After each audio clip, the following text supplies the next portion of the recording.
Chapter 2049. After getting in the car, Soo-yoon began to ask about the specific situation. He definitely had to figure out the cause of the matter first. What kind of trouble did Okubo Chimi get into? This was a very important question now. Soo-yoon, you should also be able to see that in addition to regular business, the Okubo family is also involved in the underworld and violent forces. Otherwise, I wouldn't have bodyguards with me at all times. Okubo Chimi said, "This is not a rare thing in Japan." "So it's the Yakuza that caused you trouble?" Soo-yoon smiled slightly. "Don't worry. Don't they like to use violence to curb violence? Well, then let's use violence to curb violence. Let's see whose fist is harder." Okubo Chimi's eyes were filled with worship and worry. They repeatedly harassed us but failed, so they hired an expert. If it wasn't an expert, I really wouldn't be interested in playing with them. Soo-yoon grinned. He knew that the Japanese police couldn't handle this kind of thing. Japan was a country that recognized such forces and organizations. This had something to do with their history. Because after World War II, Japan's laws were not perfect and society was chaotic. At this time, the Yakuza stood up to curb violence with violence. Later, the law was enacted, and the existence of the Yakuza was somewhat inconsistent. However, after all, the Yakuza used their own methods to manage Japan for a period of time. The Yakuza could be considered to have contributed to Japan. Moreover, the Yakuza in Japan weren't lawless. They were the same as employees. If they broke the law, they would be punished. Although the ones who were punished were usually the underlings who stepped forward to take the blame for their boss. Speaking of which, Japan was somewhat similar to Huaxia's Hong Kong and Macau. Anyone who had seen Young and Dangerous would know that the people there were also working for the company. It was just that when they did things, they did not use peaceful means, but violent means. In fact, the Yakuza in Japan itself was a deeply rooted part of Japanese society. Although the Japanese government also wanted to crack down on the Yakuza, in the end, it didn't have a decisive effect. The Yakuza were the same as the scammers, construction companies, and corrupt politicians. They were the three major diseases of Japanese society. It was definitely not something that could be solved in a short time. The Okubo family's business was so large, and their family was so complicated, so it was natural for them to be involved in such matters. Of course, the Okubo family would never admit that they were involved in a mafia, but in reality, they had their own subordinates and forces, as well as mafia organizations that they had good relationships with and bad relationships with. Even if Japan introduced anti-mafia laws, it still couldn't stop the fact that the mafia in Japan was getting bigger and bigger. There were plenty of people who had established their own companies, and some of them were even located right next to the police station. The arrogant Yamaguchi-gumi was like this. The police station was right next door, and there was even a big sign at the entrance of their headquarters. It said that child labor was prohibited, drug trafficking was prohibited, cigarette butts were prohibited, and so on. On the 5th day of every month, luxury cars would bring all the leaders of the mafia from all over Japan here for a monthly meeting. The police were aware of their meetings, but never took any action against them. Actually, a lot of the things that the Japanese mafia did were related to people with good identities. They themselves wouldn't do evil, but rather, it was those people with good identities who ordered them to do what they did. Many large, legitimate companies would hire the mafia to deal with dissidents. This was a very, very common occurrence in Japan. The mafia could even help the government take care of problems, such as disrupting labor union strikes or demonstrations, or protecting businesses from other mafia organizations. For example, a while ago, the Japanese government wanted to build a highway in an area, but the people living in the area refused to move. The government contracted the project to a large construction company, and the large company subcontracted the project to a small real estate company. In the end, someone would call the mafia and ask them to kick out the residents who refused to move. The government was aware of all of this. To use a professional term, this was called extreme symbiosis. When the government that maintained the country's peace and security combined with a mafia that destroyed peace and happiness, it was called extreme symbiosis. In private, it was common for mafia bosses and senior politicians to call each other brothers. The mafia bosses' weddings and funerals would also be attended by politicians. One reason for the existence of extreme symbiosis was that both the mafia and the government believed that even if it was all a crime, the mafia was better than the lawless street gangsters. This was the most important thing for Japan, which paid attention to order. That was why the current situation existed.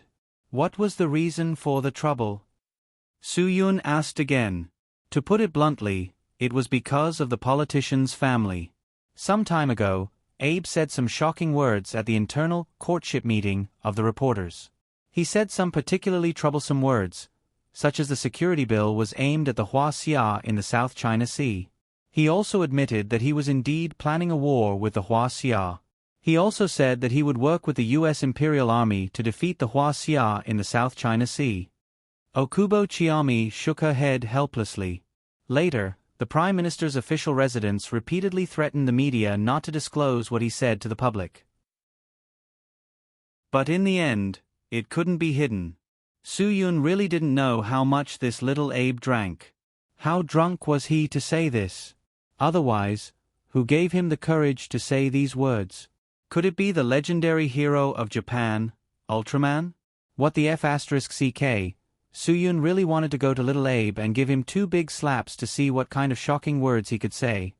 Abe is really extreme. He's really not afraid of things getting out of hand. Soo-yoon, I don't understand.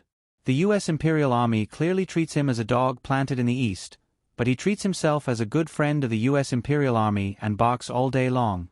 Nowadays, when you beat a dog, you don't look at the owner anymore. You have to look at the faces of those dog lovers. Doesn't he know that?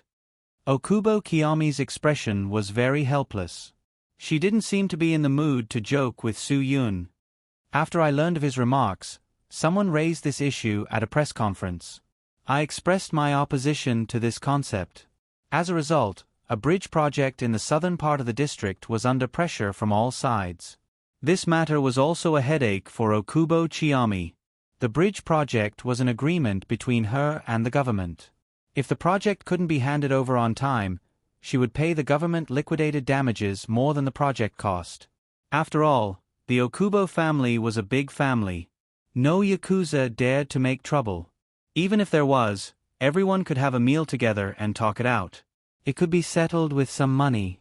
However, after Okubo Chiyomi publicly criticized Abe, the project was harassed many times. No one from the government came forward to help her. Every time, she dealt with it herself. However, the people who harassed her were getting more and more powerful, each time more and more powerful. It seriously affected the progress of the project. If this problem wasn't completely solved, then whether the bridge project could be completed on time would become a very big problem. Once the government's requirements were not met according to the agreement, she would suffer a very big setback. Golden bridges and silver roads, the whole world knew how profitable it was to build this thing. But if it couldn't be done, the amount of the project cost would be quite huge. Even the Okubo family would find it difficult to bear. Okubo Chiyomi didn't want some people's schemes to succeed, so she gritted her teeth and didn't give up. She couldn't let people defeat her so easily. She vowed to let people know that she, Okubo Chiyomi, was a woman with a strong heart. She would never let people bully her. Chapter 2050. This bridge was a cable-stayed bridge that crossed the canal in the south of the district. 2/3 of the project had been completed. According to the normal progress of the work, there would be no problem. The bridge would be completed within the contract period. However, now that people were constantly coming to find trouble, the progress of the bridge construction had to be slowed down. Many workers were often injured, which made many people unwilling to participate in this project. The reduction of workers naturally affected the progress of the project. Today, the other party was even more excessive. Hundreds of workers were not spared. All of them were injured. Even the minor injuries were bruises on their arms caused by tools such as reinforced iron pipes. Those who were seriously injured were bleeding profusely. 2 of them were even on the verge of death. These people were really ruthless. Of course, the Okubo clan wouldn't just swallow this humiliation. Their people also rose up to resist. Since they were going to use violence, then let's see who was more violent and who wasn't tainted by the dark side. This fight was chaotic. Hundreds of people waved their swords at each other on the bridge construction site. Some people were directly pushed into the canal. It was not known if they could swim. If they could not swim, they were really not suitable for the Yakuza in Japan. They were not hacked to death but drowned. This was shameful. Although the thugs under the Okubo family rose up to resist and achieved good results, two fierce people suddenly appeared from the other side's camp. It was almost one move per person. All of them were wiped out in a short time. This one-sided situation could not be reversed at all. The other party's people said that they wanted to see Okubo Chimi. Otherwise, this project could no longer continue. Obviously, these people were related to the damn Abe family. That guy must have done this in order to retaliate against Okubo Chimi. After all, Okubo Chimi's public remarks against him would have a great impact on his public support. Because of this reason, the Abe family must vigorously retaliate against Okubo Chimi and let her know that some things could not be said casually. The political family colluded with the Yakuza family. This was a very obvious manifestation of extreme integration. Finally, Okubo Chiaki's car arrived at the scene of the accident. The people at the scene saw Okubo Chiaki's car and ignited the last breath of anger in their hearts, but this anger was quickly extinguished. Because they knew that it was impossible for Okubo to turn the tide by herself. She could straighten her back and communicate with the other party on the premise that they couldn't lose so miserably. At the very least, they had to fight to a draw with the other party. Now that they had suffered such a crushing defeat, what right did Miss Okubo have to negotiate with them? Okubo Chimi and Su Yun got out of the car, and everyone got up to greet them. Seeing so many brothers injured like this and not going to the hospital, Okubo Chimi felt really bad. These people were absolutely loyal to the Okubo family. Even if they were injured, they would stay here. They were afraid that she would be hurt by the other party's people when she arrived. Among these people were the two bodyguards who had been with Okubo Chimi yesterday. In fact, early this morning, Okubo Chimi knew that there would be a problem at the construction site. The other party usually came to find trouble once every 15 days. If it weren't for Okubo Chimi, who felt that it was more important to send Su Yun away, she would have come here early in the morning. Since she couldn't come, she arranged for her two most powerful bodyguards to come. However, these two bodyguards were also defeated with bruises on their faces. It wasn't that they weren't strong enough, but that the other party was too strong. The strength of the other party's two masters was far beyond them, so the two bodyguards, who had always been able to lead their men to defeat the other party's members, also suffered a crushing defeat today. The two of them were very depressed. They were absolutely sorry for Okubo Chimi's trust. They received so much money every month, but they couldn't even settle such a small matter. It was really shameful. Okubo Chimi didn't mean to blame them. After all, they had done their best. They had done their best. Sometimes, some things couldn't be forced. They had done everything they could, so what was there to blame them for? The other party's people had already occupied the engineering work area. When they saw Okubo Chimi appear, the leader stood up and said, "Miss Okubo, we meet again." This man was called Nakata Kanzuya, and he was the second in command of the famous Yiwa Society in Japan. In the Yiwa Society, he was definitely second only to one person. Other than the Yiwa Society president, he was the idol of everyone in the Yiwa Society. Nakata Kanzuya's appearance was considered very handsome among the Japanese. His height of 1.75 meters was far higher than the average height of 1.53 meters. In addition, he was capable of doing things. When he fought, he was obviously the type of person who was tall, rich, handsome, and ruthless. This was the fourth time the Yiwa Kai had come to find trouble with him. The first 3 times had ended in failure. This time, Nakata Kanzuya had personally come with his men. It could be said that he wanted to wash away his previous shame. The people of the Okubo family were completely defeated. The last time Okubo Chimi met Nakata Kanzuya was at a charity party. She was very surprised to see people from a purely Yakuza organization like the Yiwa Kai at a charity party. Nakata Kanzuya was a very romantic person. When he saw a beautiful woman, he naturally couldn't take his eyes off her. With Okubo Chimi's height, She was definitely the kind of person who stood out among the Japanese beauties. Her delicate face was even more beautiful. Ordinary girls couldn't be compared to her at all. At the party, Nakata Kanzuya tried to find opportunities to talk to Okubo Chimi many times. Okubo Chimi only responded out of courtesy and face. She didn't like these purely Yakuza organizations because they didn't do anything serious. I didn't expect to see you in such a situation. Okubo Chimi's expression was very unfriendly, and her words were also very cold. Nakata Kanzuya, how many times has your Yiwa Kai come to find trouble with me? Does your president have to shed all pretense of cordiality with my Okubo family? Nakata Kanzuya smiled. Miss Okubo, it's not my intention to come here to find trouble with you. I really don't want to do this. It's a big sin to make a beauty angry. But I can't help it. I have to do what the president wants me to do. After a pause, Nakata Kanzuya continued. In fact, the president doesn't want to shed all pretense of cordiality with Miss Okubo, but it's better to be hostile with the Okubo family than to be hostile with another family. I know that the Abe family arranged for you to come here. There's nothing to hide. Okubo Chimi said coldly. What do you want to do to be willing to give up?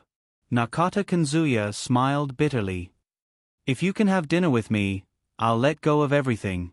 But it's hard to say with our president. We're paid to solve problems. When this project is over, we won't bother you anymore. At that time, I'll personally invite Miss Okubo to a banquet. I'll definitely pour wine to apologize, okay? Haven't you guys thought that if the project is delayed, I won't be the only one to suffer losses? How many Japanese will suffer losses? Okubo Chimi said. You guys are really unreasonable. You're really despicable. Nakata Kanzuya was scolded, but he wasn't angry at all. Yes, it's despicable, but I really have no choice. Miss Okubo, it's not that I want to be despicable, but I have no choice. Please forgive me. Okubo Chimi was trembling with anger. These people were really hateful. Chapter 2051. Su-yun stepped forward and signaled Okubo Chimi not to lower herself to the other party's level. For this kind of person, the more you give him face, the more he will give you face. The best way to deal with this kind of person is to not give him face. Just slap him until he can't speak. Then he will be honest. Are you going to stay here all the time? Su-yun smiled and said to Nakata Kanzuya, Are you not leaving? Have you ordered boxed lunches? If not, I'll order some for you. Nakata Kanzuya was startled. Looking at the unfamiliar face in front of him, he didn't know who he was at all. But if he could be so close to Okubo Chimi, he shouldn't be a small character, right? But even if he wasn't a small character, so what? Nakata Kanzuya even dared to provoke Okubo Chimi and the entire Okubo family. Of course, he didn't care who the person in front of him was. He had a master around him, so he had nothing to fear. You know how to be a person. Nakata Kanzuya said, Since you are so enthusiastic, I won't refuse. How many people do we have? You can count yourself. Everyone can order one. I'm happy to eat anywhere with Miss Okubo accompanying me. Su-yun nodded. Okay, then I'll order a meal for you. The highest standard boxed lunches. That's good enough. Good enough. Nakata Kanzuya smiled. This guy was quite interesting. Okubo Chimi didn't understand. What was Su-yun doing here? How could he be friends with Nakata Kanzuya? He even ordered boxed lunches for them. Did he really want them to stay here and waste time? Su-yun knew the importance of time, but now he had no choice but to delay. After all, the workers were all injured.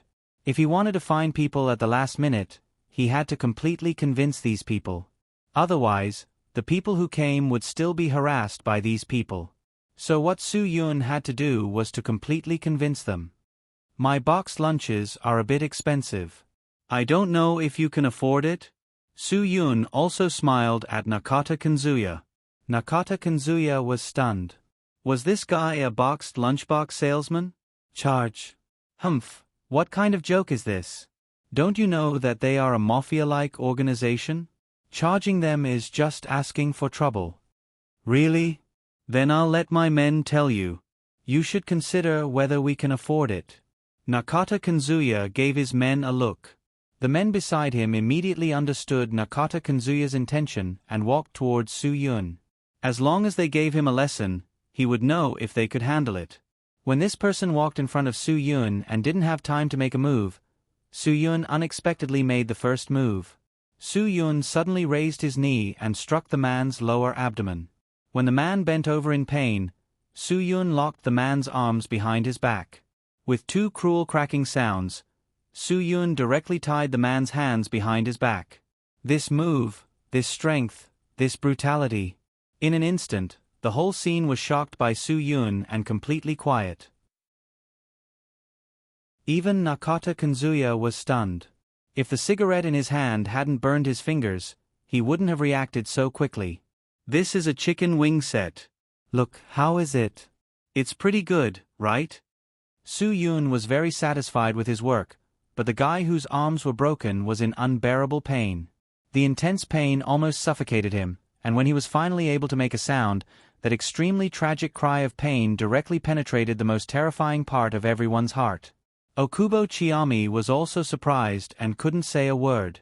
Su-yun did tell her on the way that he was going to use the simplest way to help her solve the problem, using violence to curb violence, but she didn't expect Su-yun to make a move so suddenly. After all, there weren't many people on their side who could still fight. Was he going to take on nearly 100 people alone? Who else? The next one is the braised pork trotters set. Su-yun smiled slightly, without any pressure at all. "Kill him for me." Nakata Kanzuya's eyes turned red on the spot, and he let out a hysterical shout. How dare he show his strength in front of him? He definitely wouldn't let this person leave here alive. Definitely not. Nearly 100 people received the order and took out the weapons in their hands. A few people who were closer to Su-yun had already rushed up recklessly. Su-yun nimbly dodged the weapons that were swung at him, and swept them to the ground with an army sweep. Then, another person raised his leg and kicked Su-yun. Su-yun didn't dodge, but grabbed the other person's ankle and suddenly twisted his forearm. The other person screamed, and the ankle that was grabbed by Su-yun instantly swelled up like a bun. The bone was twisted out of shape by Su-yun. Braised pork trotters. After saying that, Su-yun raised his leg and kicked the person's other thigh. With a crack, the person's entire crotch split open. Only then did Su-yun throw away the braised pork trotters. The person who enjoyed the second set of lunchboxes definitely suffered more than the person who enjoyed the first set of lunchboxes. Whether or not he could walk upright in the future would be a problem. Seeing that nearly 100 people had surrounded him, Su-yun didn't panic at all. He easily dodged all the attacks from the other party, and then gave away all the Yuseong shredded pork box lunchboxes, braised oxtail box lunchboxes. Every person who received Su-yun's boxed lunchboxes all rolled on the ground in agony. Soon, nearly 100 people were all dead. This scene of wailing and mourning was indeed frightening. Okubo Chimi was completely shocked. She couldn't help but think that if Su-yun had really snatched the Buddha's head and ran away yesterday, even if all the people in her family were mobilized, they probably wouldn't have been able to stop him.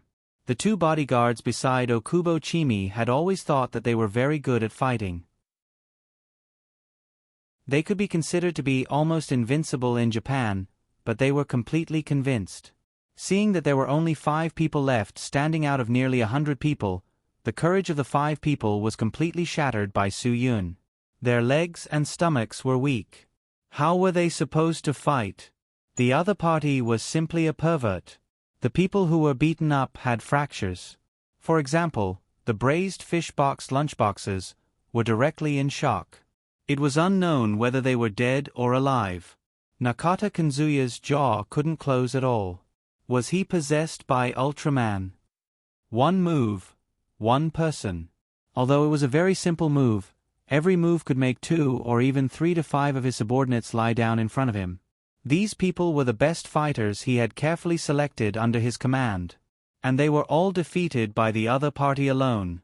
Su-yun clapped his hands and looked at the remaining 5 people with a smile. The remaining 5 people didn't even think about it and ran away. This straight line running towards Nakata Kanzuya gave Su-yun a very good idea. Nakata Kanzuya. What? Su-yun scratched his head. Forget it, I'll give you a Tonghulu boxed lunchbox. Su-yun strode forward and kicked the last person who had short legs and slow legs. That person's body was like a cannonball that directly blasted towards the person in front of him. The 5 people were hit one by one just like that. In the end, they crashed heavily towards Nakata Kanzuya. If it weren't for the fact that each of the 5 people increased a certain amount of resistance, and that Nakata Kanzuya reacted quickly and dodged quickly, this would definitely be enough for him to endure. Su-yun sighed. It was as if he was bowling and almost hit all the pins. Such a good Tonghulu boxed lunchbox was thrown to the ground by you. It's too wasteful not to try it. I put in a lot of effort to make it. Nakata Kanzuya looked at Su-yun and couldn't say a word. For a moment, shock, trembling, fear, anger, all of them surged into his heart. Chapter 2052. Nakata Kanzuya. Yes, Nakata Kanzuya. Su-yun finally remembered Kanzuya's full name. How is it? Are you satisfied with the boxed lunch I gave you? Look at your brothers, they're eating so happily that they can't stand up. You're the only one who wasted a portion. Nakata Kanzuya clenched his fists tightly. He couldn't wait to pounce on the hateful guy in front of him and kill him. Since you're all done eating, shouldn't we settle the accounts? Su-yun, you injured so many of our people just now and affected our progress. Let me calculate. You have to pay at least 60 million, right? Su-yun's amount was not too much. 60 million yen was about 3 million renminbi. There were so many injured people. Each of them would have to pay at least 20,000 renminbi. Only in this way would the injured brothers not be bitterly disappointed, and the injured workers would not be fearful. It was said that money made the world go round, and the generous rewards would attract brave men. If this accident could get so much compensation, it was believed that many people would be willing to replace the injured workers who couldn't work. Since Brother Nakata doesn't say anything, I'll take it as a yes. Su-yun smiled faintly. You should call someone to send the money over. Otherwise, I'll treat you to a boxed lunch. This one won't be that delicious. Nakata Kanzuya glared at Su-yun viciously. Do you really think I'm a pushover? You can bully me? Okay. I'll let you know the consequences of bullying me. After that, Nakata Kanzuya walked to his Toyota business car and opened the door. He said to the people in the car, You really take the money and do the work. Now come out and do the work. Price. Deal with that person for me. 100 million yen will be transferred to your card immediately. Su-yun smiled and thought to himself that the 2 masters were really good at keeping their cool. They were really masters at making money. They wouldn't act unless there was some incentive. No matter how badly the people outside were beaten up, as long as Nakata Kazuo didn't talk about money, they would just sit in the car and enjoy the air conditioning. 100 million yen was about 5 million renminbi. Su-yun thought for a while. This amount of money was actually not high. However, if it was just to solve the problem of one person in front of him, the 2 people inside should not be too simple. However, no matter how extraordinary they were, Su-yun wouldn't take them seriously if they were willing to work for the Japanese mafia for this amount of money. Mr. Nakata, if you talked to us earlier, the brothers outside wouldn't have to suffer so much. The person in the car snorted and said disdainfully. The other person also said lightly, Sometimes people like to do this kind. Save money, save money, save money, and in the end, they don't get any benefits. In the end, they still have money. You too, I'll pay the money, but you have to give me the person. After that, Nakata Kanzuya made a throat-slitting gesture. The 2 looked at each other and smiled. Then, they got out of the car. When the 2 of them got out of the car, Su-yun was stunned. No wonder their Japanese was so bad. It turned out that they were not Japanese. Sigh, sometimes the world was really too small. She could even meet acquaintances in such a situation. Su Yun sighed. He didn't play with foreign languages anymore. He said in a standard Japanese accent, "I didn't expect to see you here." When the two heard Su Yun's voice, they looked up and were dumbfounded. What the F***CK? Why is it this ancestor? You. Wu something, I forgot your name. You're Luo Tuesday. Your name is easy to remember. Camel haha, Su Yun said, not bad. You left Huaxia and came to Japan to develop? The guy who wasn't recognized by Su Yun didn't know whether to laugh or cry. Master. I'm Wu Hao. You still remember us? Of course I remember you too. Su Yun nodded. Back then, he had spent a lot of effort to capture these two fellows. These two fellows were first-rate experts at that time. Their strength was not bad. They specialized in hunting wild animals and grassland wolves in the grassland of Inner Mongolia. Although they didn't kill rare wild animals that couldn't be hunted, because they hunted too many wild animals, it had a negative effect. They caught wolves with their bare hands and could get intact wolf skins to sell for money. However, because of the large number of wolves, the wild gazelles in the grassland increased. A large amount of pasture was destroyed, which directly affected the nomadic ecological chain. Therefore, the local government arranged for people to catch them many times. However, they relied on their skills and escaped capture time and time again. Later, there was no other way. The local government asked for help. Su Yun rushed over with a few brothers to find out their whereabouts. That night, the two of them were caught. It wasn't that the two didn't fight back, but they were beaten into submission by Su Yun. After that, the two of them admitted their mistakes. After receiving punishment, they didn't continue to do such things over there. Who would have thought that a few years later, Su Yun would actually meet the two of them here? If we knew that this bridge was your project, we wouldn't have dared to cause trouble for you even if we were given the courage. Luo too didn't know whether to laugh or cry. Master, please don't stoop down to our level. The two of them were really scared by Su Yun. Although all masters were strong, when facing a master whose strength was completely inferior to theirs, that kind of power made them especially respectful. This was why the 5 war gods were like little brothers in front of Zhuo Lingyue. They would do whatever he asked them to do. Try asking someone else to order them around. I promise I won't beat you to death. The two of them had this kind of attitude in front of Su Yun. They didn't dare to fight with Su Yun again. Moreover, they respected and feared Su Yun. They were all injured by you. You. Su Yun frowned. We will pay for the medical expenses. The two of them said in unison. The two of them nodded and bowed in front of Su Yun. Everyone was dumbfounded. Okubo Chiami almost thought that Su Yun was a magician. She had heard that these two were masters of Huaxia. One of them was called Wu Hao, and the other was called Luo Tuesday. Both of them were very rich. If you wanted them to help you, the starting price would be at least 100 million yen. Moreover, the two of them never worked for a fixed person for a long time. After they made money, they would go back to the big city to enjoy themselves. Therefore, they were quite famous in Japan. These two people were actually Su Yun's old friends? No, to be exact, they couldn't be described as old friends. The two of them were so careful in front of Su Yun. There must be some history between them. That's more like it. Seeing how straightforward you are, I won't argue with you. Su Yun said, Go and apologize to Miss Okubo. Remember what she looks like. If you dare to cause trouble for the Okubo family in the future, be careful that I don't kill you. Yes.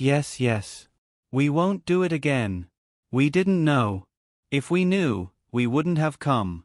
Wu Hao said, Master, tell me, how do you want me to deal with Nakata Kanzuya? As long as you say it, I will definitely make him crawl back. Su Yun waved his hand. I will deal with this myself. Apologize and get out. Then the medical expenses. Luo Tu said. Wu Hao glared at him. This guy was really stupid. Su Yun didn't mention it, but he still wanted to ask. Su Yun glared at him. Don't you know how to send him to the hospital yourself? If you don't know which hospital it is, then go and ask. If you can't find out, then go and look for him one by one. Do you still need me to teach you? Are you done talking nonsense? It's over, it's over. The two of them hurriedly ran to Okubo Chiyami and apologized to her. They also promised that they wouldn't disturb the Okubo family in the future. If Okubo Chiyami wanted them to do anything, they could do it with just a word. After saying that, the two of them gave Okubo Chiyami a business card and quickly left the scene. These two people were really strange. It was really admirable that first-class experts could reach this level. They were the weirdest of the weirdos. Even the things they did were so inconceivable.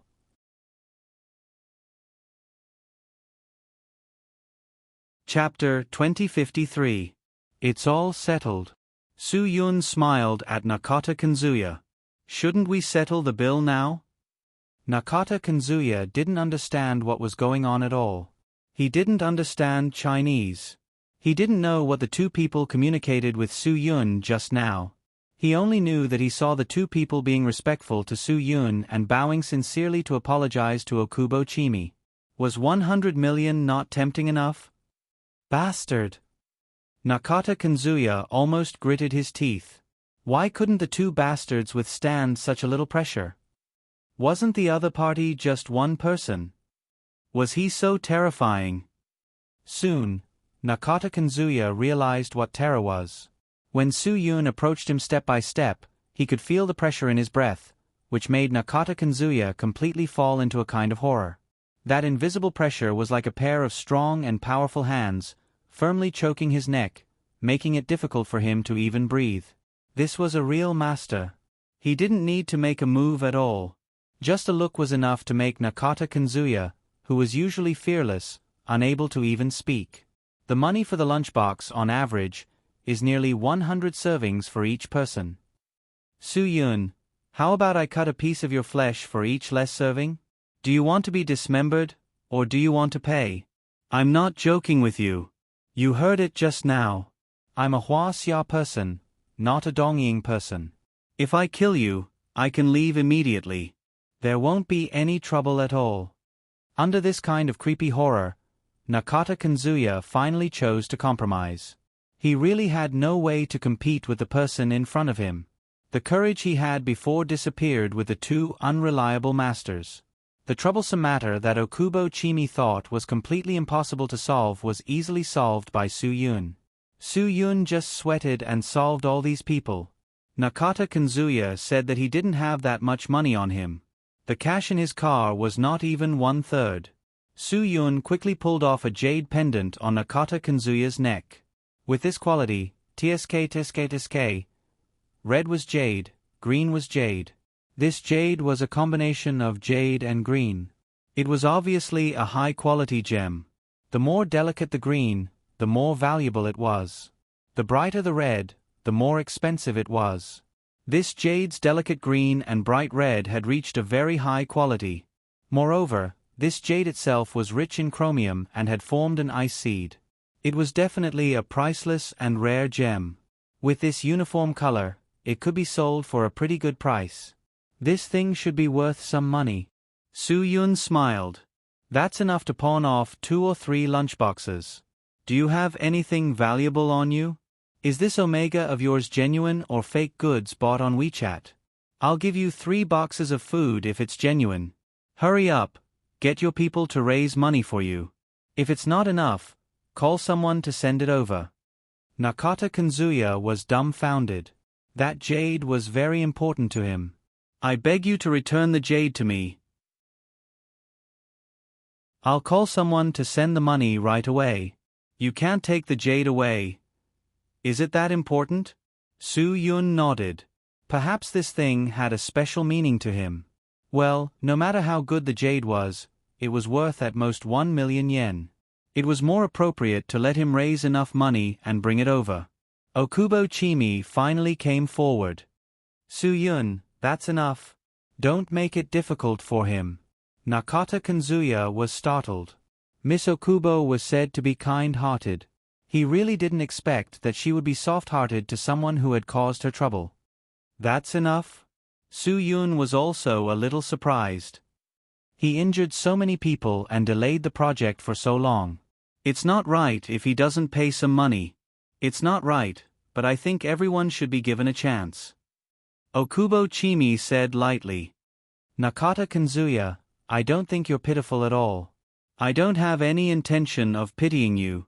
I just don't want you to continue wasting my time. I don't need you to raise money. Get your people to get in the car and leave. I only want you to promise that you'll never harass me again. Nakata Kanzuya immediately promised. I promise that I won't provoke Miss Okubo in the future. Thank you, Miss Okubo. Fortunately, the 5 people who had been skewered by Soo-yoon hadn't broken their arms or legs and could drive. Hundreds of people helped each other into the car they had come in. Under Nakata Kanzuya's lead, they left scared witless. After these people left, the project could immediately resume. The person in charge of the engineering department immediately began to think of ways to mobilize enough workers as soon as possible. Everything was settled, and Okubo Chimi finally breathed a sigh of relief. That guy didn't even think about it when he promised. You don't really believe him, do you? Soo-yoon smiled slightly. Hua Xia has a saying that a dog can't change its habit of eating shit. Okubo Chimi was amused by Soo-yoon's metaphor. Yes, he can't change it. But now we can only get rid of him as soon as possible.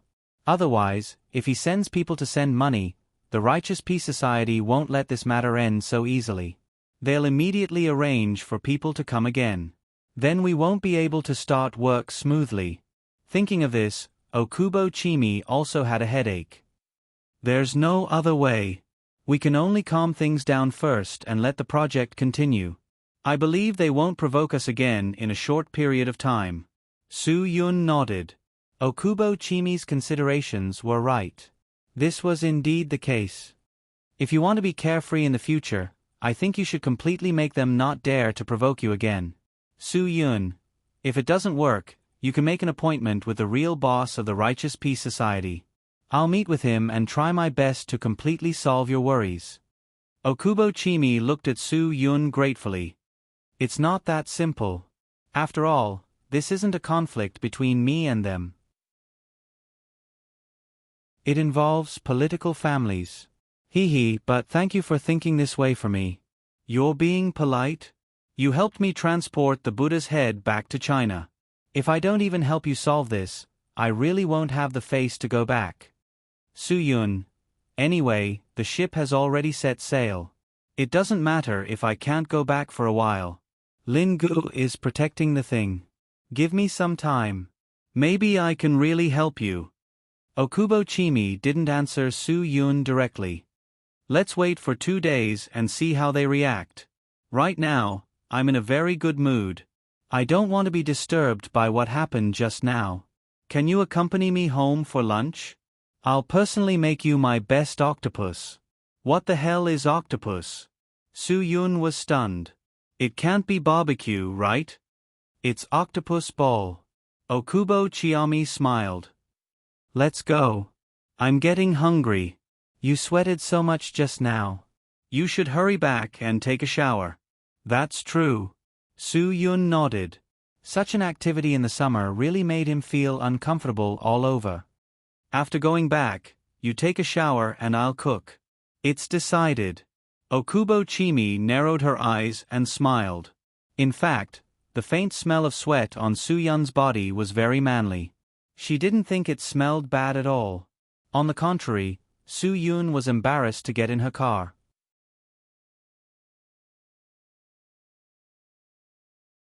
Chapter 2054. After settling the matter at the construction site, Okubo Chimi was very excited all the way. The driver, who had been with her for many years, felt that her mood was different because in the past 2 years, Okubo Chimi's character had changed too much and was different from before. It could be said that he hadn't seen Miss Chimi smile so happily in the car for 2 years. Indeed, in the past 2 years, it was really difficult for Okubo Chimi to laugh out loud. She didn't want to be like this, but many things made it impossible for her to lift her mood. She was very tired every day, especially when she was outside. She always had to wear a mask. How could she be relaxed and happy like this? Every time she sat in the car, Okubo Chimi felt mentally and physically exhausted. It was impossible for her to have the strength to laugh out loud. But today was different. Today's tricky matter was handled very smoothly.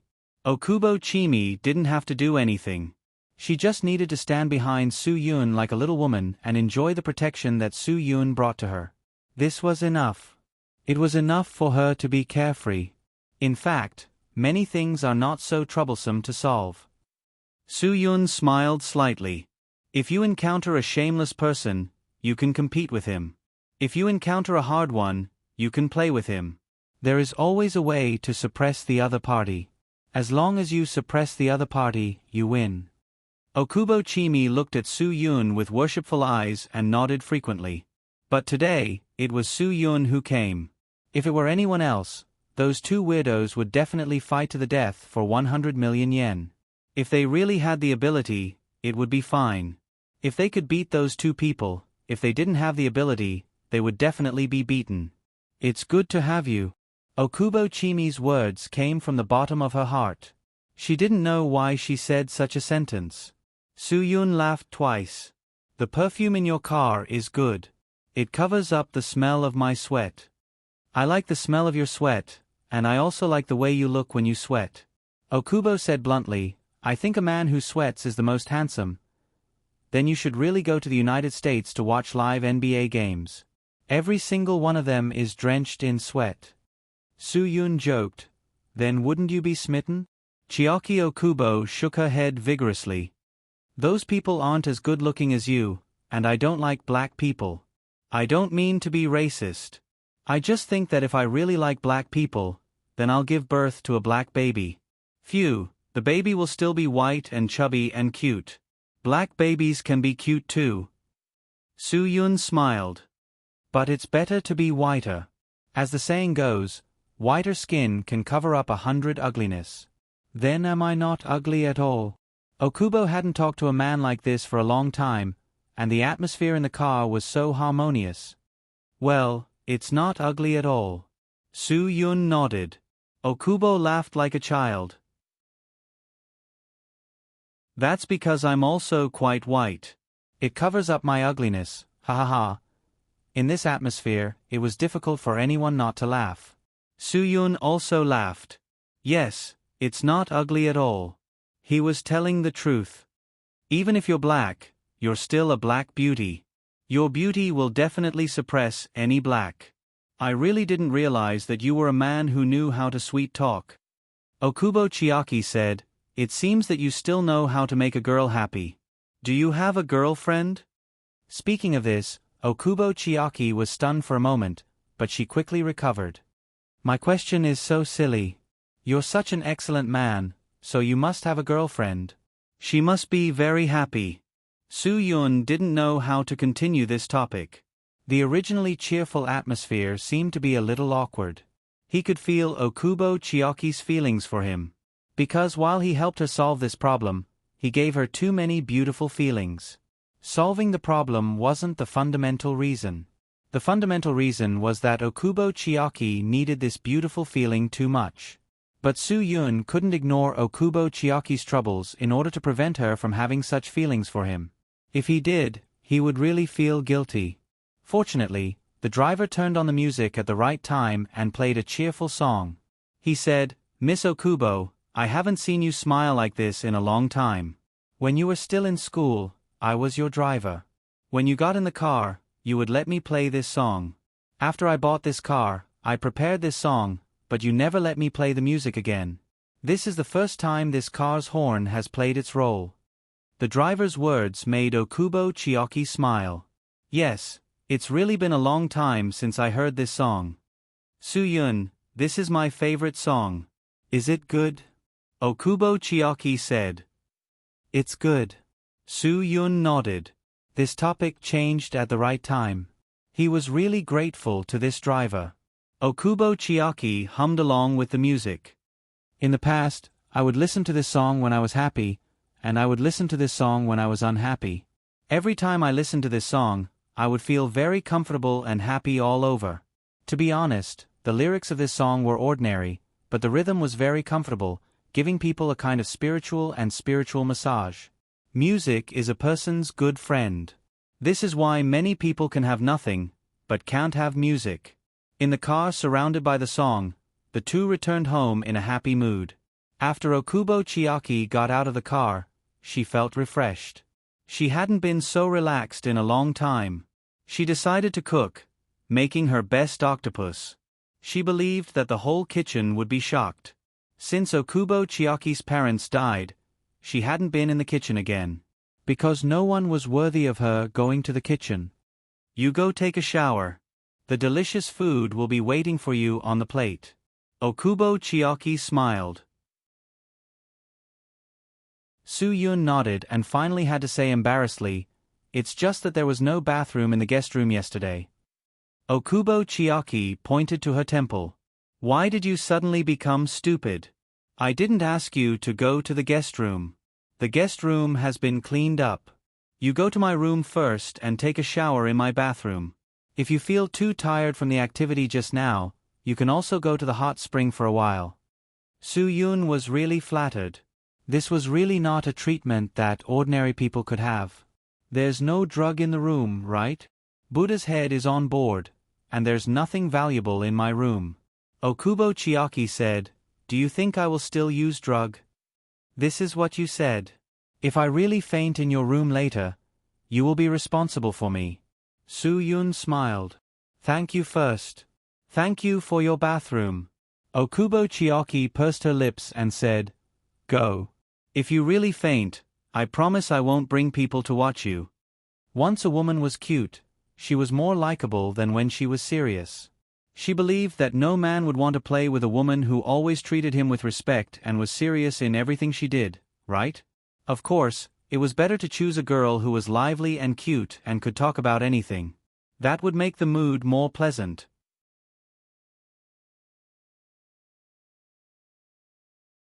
Chapter 2055. Soo-yoon took a quick shower. The takoyaki couldn't be done well in such a short time. He had nothing to do, so he went to the hot spring comfortably. Soo-yoon, who was lying in the hot spring pool, suddenly remembered that he didn't even have a change of clothes. He had worn this set of clothes for several days. He didn't have any strenuous activities before, so it didn't matter if he didn't sweat. If he sweated, there would be residual alkali stains on the clothes. It would definitely be uncomfortable to wear. If such uncomfortable clothes were worn on the body just after comfortable in the hot spring pool, the uncomfortable feeling would definitely be very obvious. Forget it, there was nothing to pay attention to when going out. However, when Soo-yoon got out of the shower and was about to go to the dressing room to put on clothes, he found that his clothes were gone. There was nothing left. Pants, top, and even underwear were all looted. Soo-yoon's brain was really a bit confused. He couldn't just go out with a bath towel, right? This was not his own home, nor a hotel. This was Okubo Chimi's boudoir. If this was seen by others, wouldn't it cause trouble for Okubo Chimi's reputation? Just when Soo-yoon was helpless, he suddenly heard footsteps. He didn't even think about it. He took the towel to cover the important parts and hurried back to the hot spring pool. The pool was probably the safest place, right? Soon, the door of the room was opened, and the door of the dressing room was also opened. Then a few footsteps were getting closer and closer. When the door of the hot spring room was opened, Soo-yoon felt that he was blushing. Okubo Chimi didn't care about appearing in front of Soo-yoon. Perhaps this was the cultural difference between countries. Soo-yoon heard that there were many places in Dongying where men and women bathed together, so he didn't know if this was normal in Dongying. Whether it was normal or not, he used a towel to cover the important parts. He was not as open as the Dongying people. It was impossible for him to casually show his treasure in front of a girl. Right, I forgot to tell you just now. Okubo Chimi didn't come in after opening the door. Perhaps she was a little embarrassed. After you came to take a bath, I thought that you didn't have a change of clothes, so I told the aunt at home to help you collect the dirty clothes and take them to wash. She knocked on the door. Maybe you were too comfortable in the hot spring and didn't hear it. She was afraid of disturbing you, so she quietly took your clothes away. What the F***ck? Isn't this a little too gentle? Was this aunt a human or a ghost? Soo-yoon really didn't hear it. Thinking about it, the Japanese didn't wear shoes when they entered the room. The sound of bare feet would definitely be very soft. The hot spring room and the changing room were separated by 2 doors. If they moved carefully, they might not be able to hear the sounds they made. Soo-yoon noticed Okubo Chimi's footsteps because he was in the dressing room just now. There was no sound of water. He heard the sound of Okubo Chimi wearing clogs on the boardwalk outside, so he paid special attention. Okubo Chimi didn't deliberately walk lightly, so Soo-yoon clearly heard her footsteps. Then where? Soo-yoon smiled a little awkwardly. He couldn't be naked. I asked someone to go out and buy it for you. Okubo Chimi smiled slightly. If you don't mind, you can use a bath towel to temporarily block it. Or, you can soak in the hot spring for a while. The clothes will be bought soon. Soo-yoon nodded. Then I'll soak for a while. Good. Then you wait first. I'll get you the takoyaki I made. Since you can't come out, you can eat here. Okubo Chimi said. Soo-yoon hurriedly said, It doesn't matter. I'm not hungry now. I'm not in a hurry. I'll put on my clothes and go out to eat later. No, it won't taste good when it's cold. Okubo Chimi said, You wait. I'll get it here for you. By the way, what kind of tea do you like to drink? I have a lot of tea at home. Every year, someone will go to Huaxia to buy new tea in the right season. How about Longjing? Longjing was bought from Suong not long ago. It's very good. Soo-yoon nodded mechanically. He didn't know how to refuse. Okubo Chimi was too enthusiastic. She was so enthusiastic that he couldn't refuse her kindness at all. Forget it, the guest should follow the host's wishes. Okubo Chimi had arranged it, so he didn't have to go against her good intentions. Of course, Okubo Chimi didn't mean to go against Soo-yoon's will. After she finished speaking, she turned and left. She didn't even have time to close the door for Soo-yoon.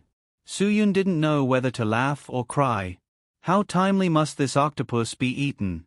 Can't she wait for a minute? This race against time is like a firefighter. Soon, Okubo Chimi came back with a tray with a pot of tea and a plate of octopus. She returned with great interest. This time, Okubo Chimi didn't continue to stay outside the hot spring room. Instead, she walked directly to the hot spring pool with the tray.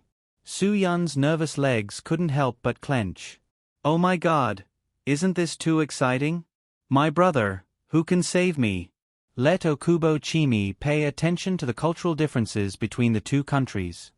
Taste my cooking. I haven't made this for a long time. My father used to like the octopus I made.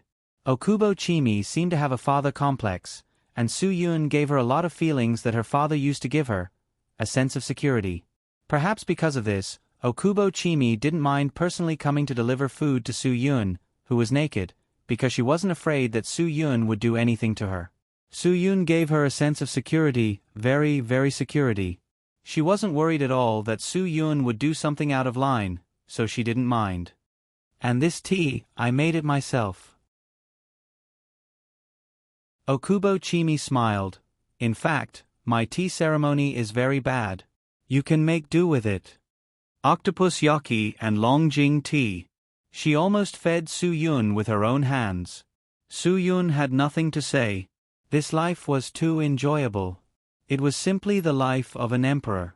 Soo-yoon tried to use the towel to protect his important parts so that they wouldn't be exposed. He quickly ate an octopus yaki. Who? The insides of this thing are still quite hot. Ah, be careful. Why are you eating in such a hurry? These are all yours. No one will snatch them from you. Don't burn your mouth. Okubo Chimi saw Soo-yoon swallowing a whole octopus yaki and quickly reminded him, It's hot inside. Slow down. Soo-yoon didn't know whether to laugh or cry. Why didn't you say it was so hot inside? Besides, you were standing next to him, looking down at him so clearly. It was inconvenient for him to move his body. How could he carefully taste the delicious food? It's okay. I'm fine. I like this hot mouth. Su-yun, only he knew this sour feeling. Seeing that Okubo-chimi was still holding the tea she had just poured for him, he quickly took a sip. It was better to hold it himself. Actually, it was best to have something cold at this time. Only then would one be able to experience the refreshing feeling of ice and fire in one's mouth. Now that the octopus soup was scalding to the mouth, and so was the tea, Su-yun could only chuckle. But no matter what, this was Okubo-chimi's genuine kindness. He was very grateful to Okubo-chimi for her kindness.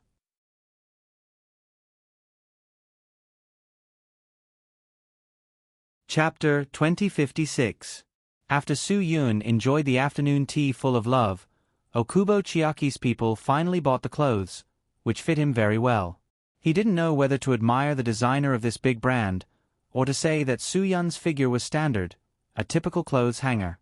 After changing his clothes, Su-yun's awkwardness was finally eliminated.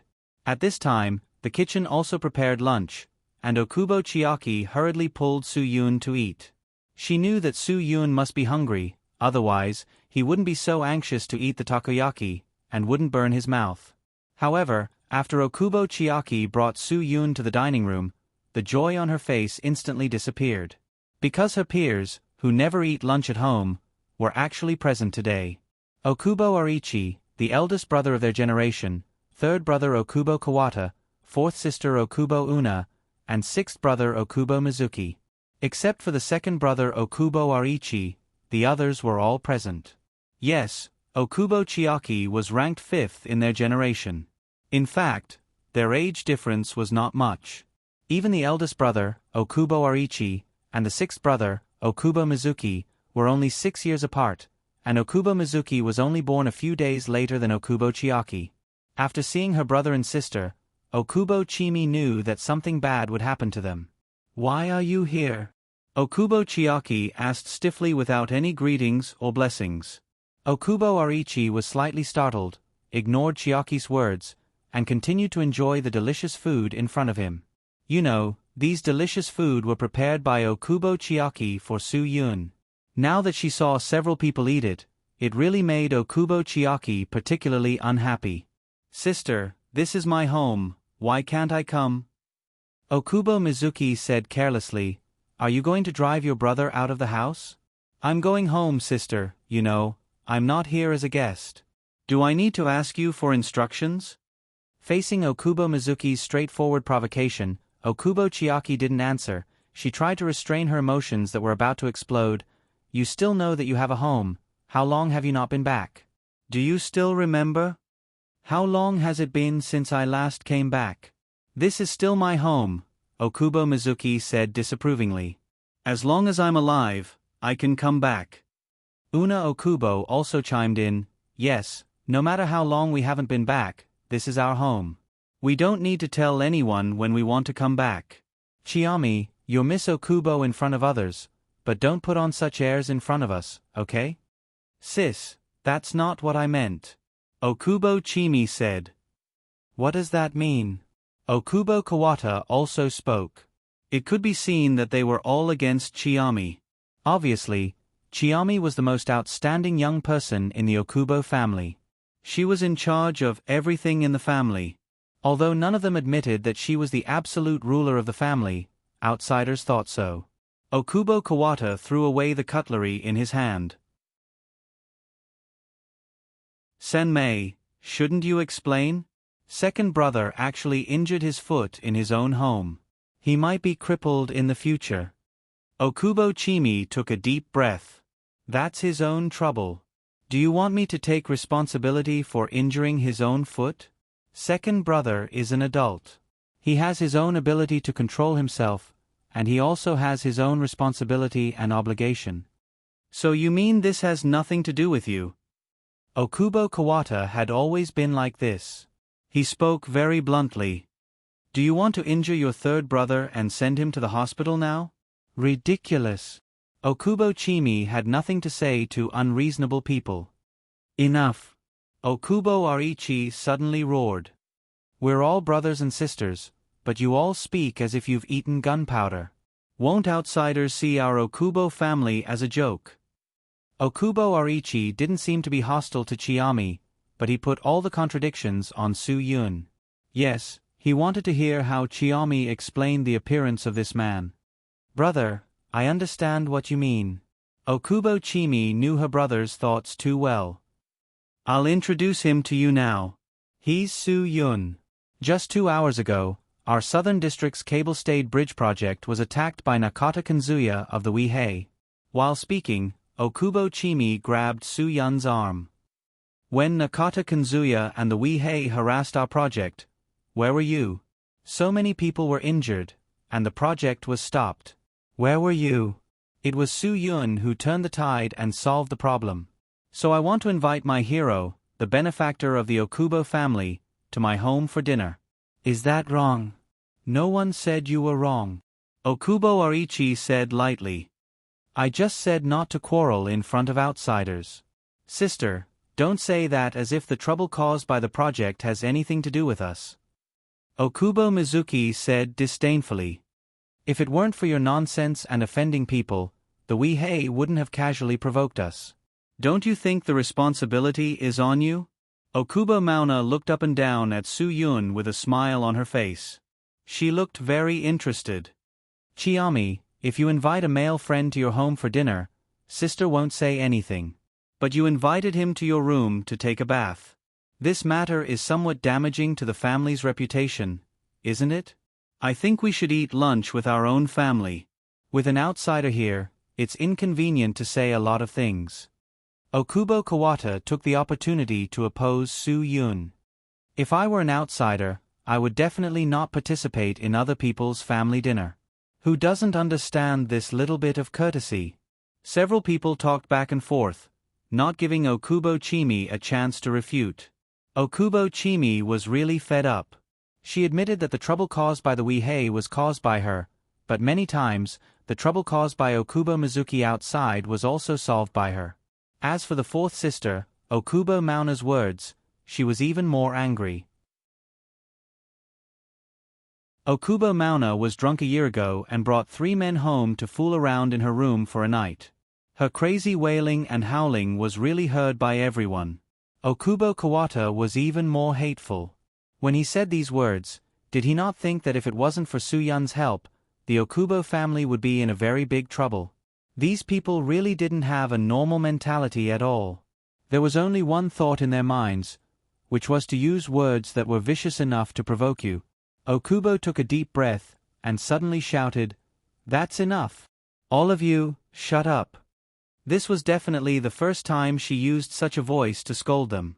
In the past, Okubo Chimi was really too gentle to them, so gentle that they mistakenly thought that she was a little sheep that could be easily bullied. It was only when the little sheep revealed its fangs that they were surprised, abnormally surprised. Although Okubo Chimi had done a lot of things in the past 2 years, she had never slammed the table and glared at them, nor had she really been so anxious. In an instant, the whole restaurant suddenly became very quiet. Perhaps some people were like this. When they gave a good face, they didn't know what they were. They could only use this method to tell them who was the master of the family.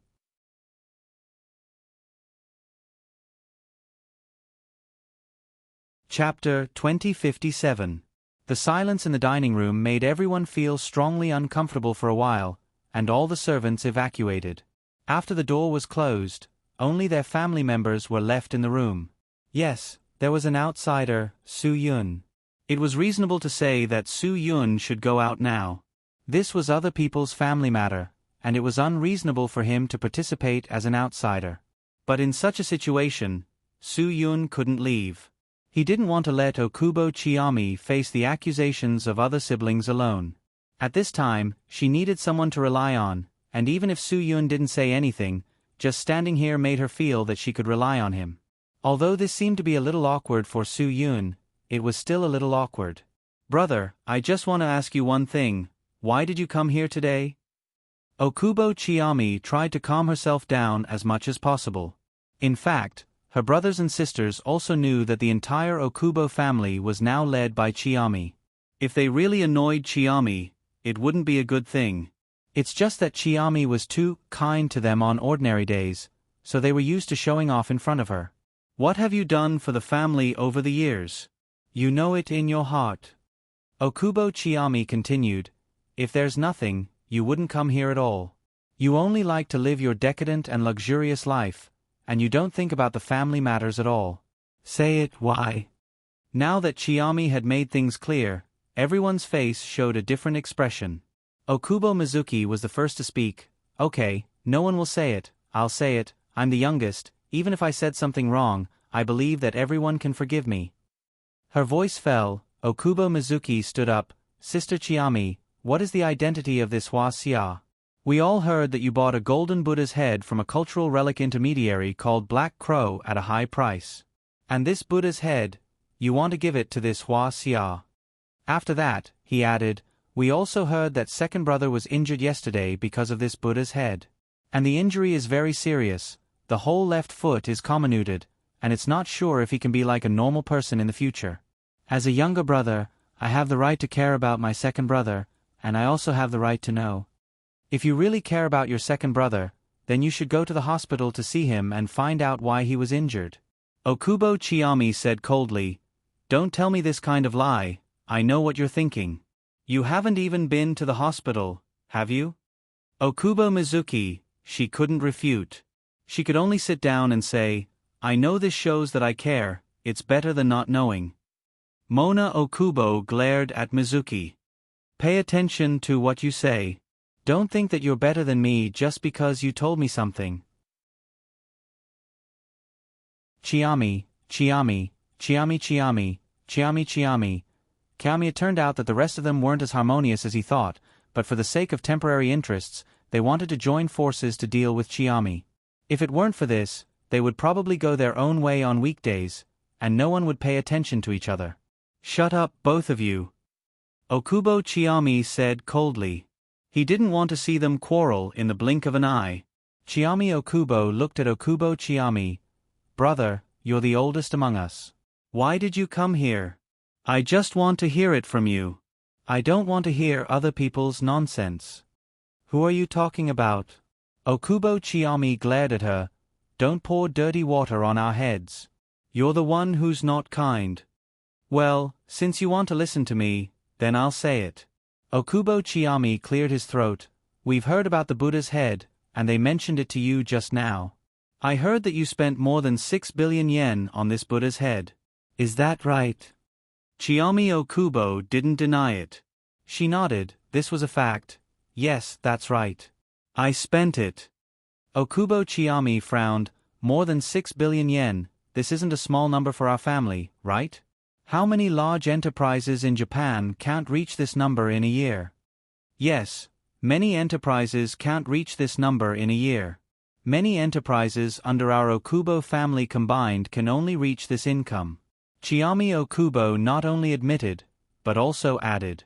Okubo Mizuki couldn't help but say, you know that it's so difficult to make money, so why do you spend it so easily? More than 6 billion, Chiami, you're really ruthless. Do you know how many things you can buy with 6 billion? Okubo Mauna also said coldly. Of course I know. Chiami Okubo said, more than 6 billion can buy designer bags and high heels, enough to fill your entire room, leaving no gaps. These words were quite targeted, and Okubo Mauna's expression was ugly. I'm a woman, so what if I like to buy bags? It's better than you buying a Buddha's head for 6 billion. It's obvious who's more prodigal between the two of us, right? Yes, Sister Chiami, you're really too much. I wanted to buy a supercar for 200 million, but you didn't give it to me. Okubo Mizuki immediately stood on the same side as Okubo Mauna again. Chiami Okubo didn't think that she was wrong at all. Yes, so what? The value of the things we bought is not the same. Do you understand? Not the same. What's the difference? The things we bought are at least practical. What about the things you bought? What's the use of it? Giving it to a gigolo? Okubo Kawata sneered. You don't treat money as money, do you? Is this gigolo's kung fu that good? Don't confuse me with Sister 4. Chiami Okubo said coldly. Okubo Mauna snorted disdainfully. What about me? At least I dare to take responsibility for what I do. This is called being true to myself, unlike some people who are hypocritical. You've already left your man in your room, and you're still putting up a pure image here. Have you said enough? If you're done, then shut up.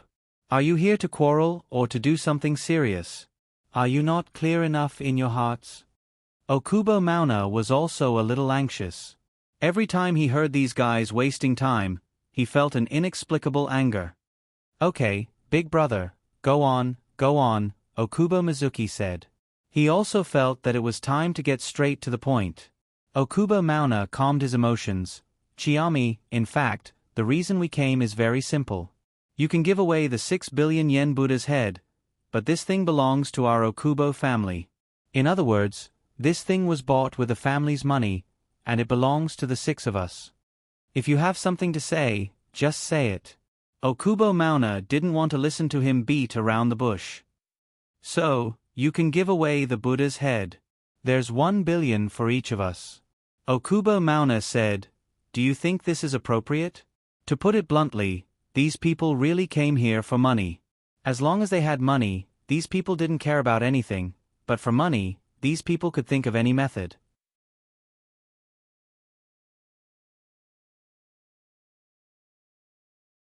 Chapter 2058. Okubo Chimi didn't hesitate at all. I think it's not appropriate to count it like this. Okubo Mizushi was the first to lose his composure. After all, he was the youngest, and his mentality wasn't as mature as Chimi's. He immediately showed his unwillingness. Why? Why is it not appropriate? More than 6 billion should belong to the 6 of us. Each of us has 1 billion in it. I think old 6 is right. Okubo Mauna rolled her eyes. We didn't split up, so everyone has the same rights to the family's things. Everyone had 1/6 of it. Don't even think about quibbling about it. Okubo Kawata also agreed with both hands. Yes, that's right. Everyone has 1/6. No one can have less. Okubo Mai saw that everyone's performance was very intense, and smiled knowingly. Chimi, you also saw that this is everyone's idea. I'm not the only one who thinks this way. That's the truth. Everyone has a share of the things that belong to the family. Okubo Chimi looked at them coldly. Is that so? Everyone has a share, that's what you said. Well, then I'll ask, does everyone have a share of the family's responsibility? Does everyone have a share when the family is in trouble? The few of them looked at each other and didn't say anything. This matter was really hard to say. In the past 2 years, how much money the family has earned, you all know it better than the other. Okubo Chimi said, but how did the money get back, do you know? Which company lost money, and which aspect made a profit?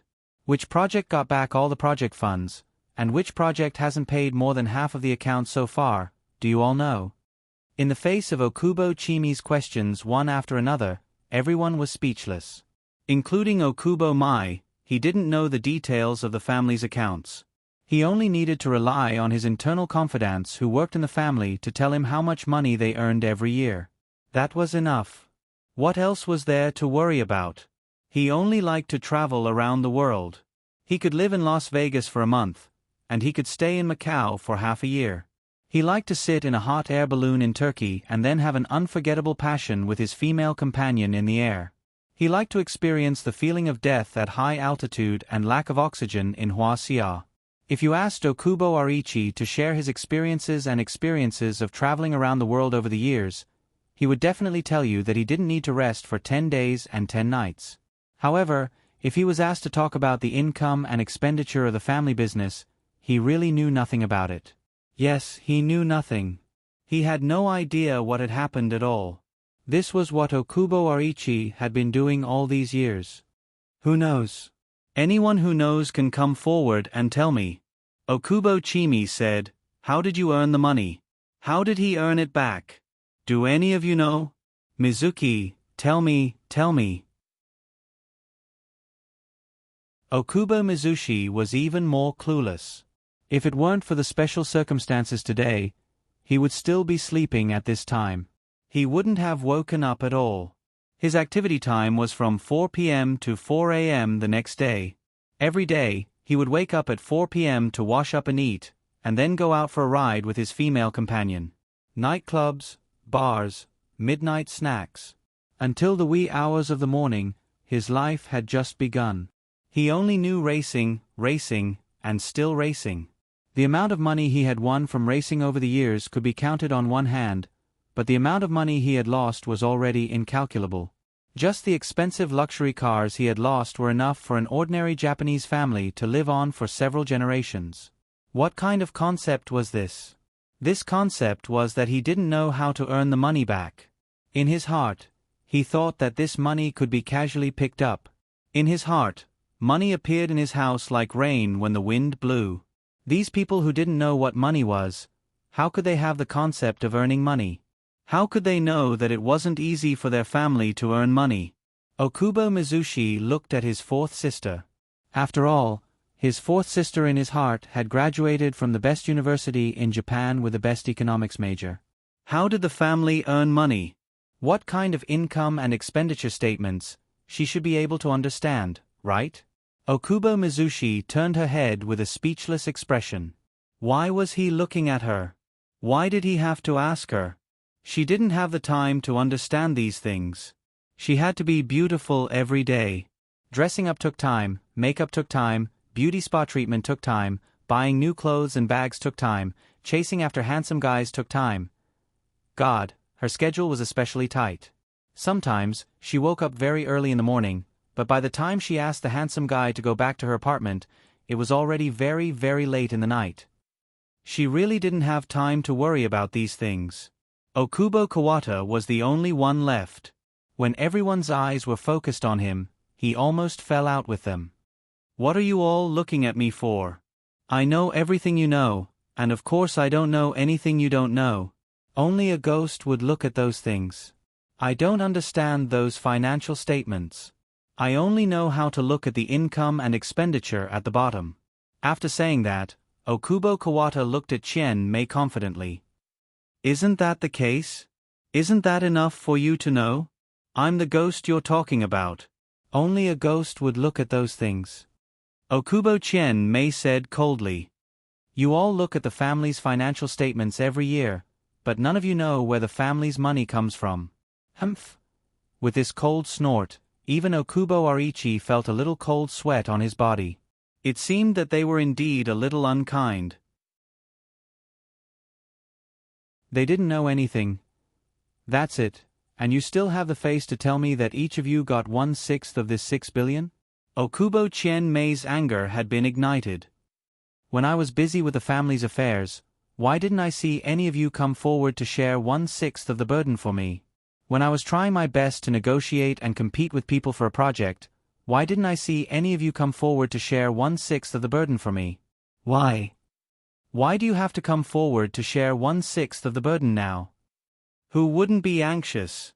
With such a group of brothers and sisters, it was simply the rhythm of exhausting oneself to death. Chien Mei, you're wrong. Okubo Aichi said lightly. If you take all the credit for yourself, then what about us? Don't we have any at all? So, the entire Okubo family is yours? Then why are we still talking about the family? Let's split up. As soon as this was said, everyone was immediately surprised.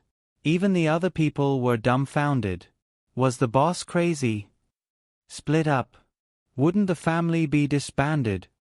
Boss, what are you saying? Okubo Kawata quickly got up to stop his brother.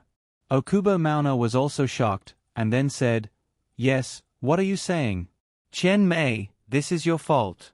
Even if you do more on weekdays, the capital you use to make money is the hard work of our fathers. At least we have some of this capital. So you're taking our money to make an investment. Of course, we should have a part of the return, right? Okubo Chien Mei was no longer calm. Split up.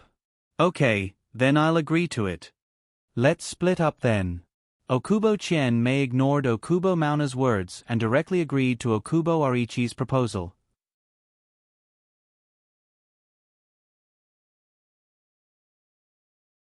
Chapter 2059. Can't you consider the problem more comprehensively? Split up.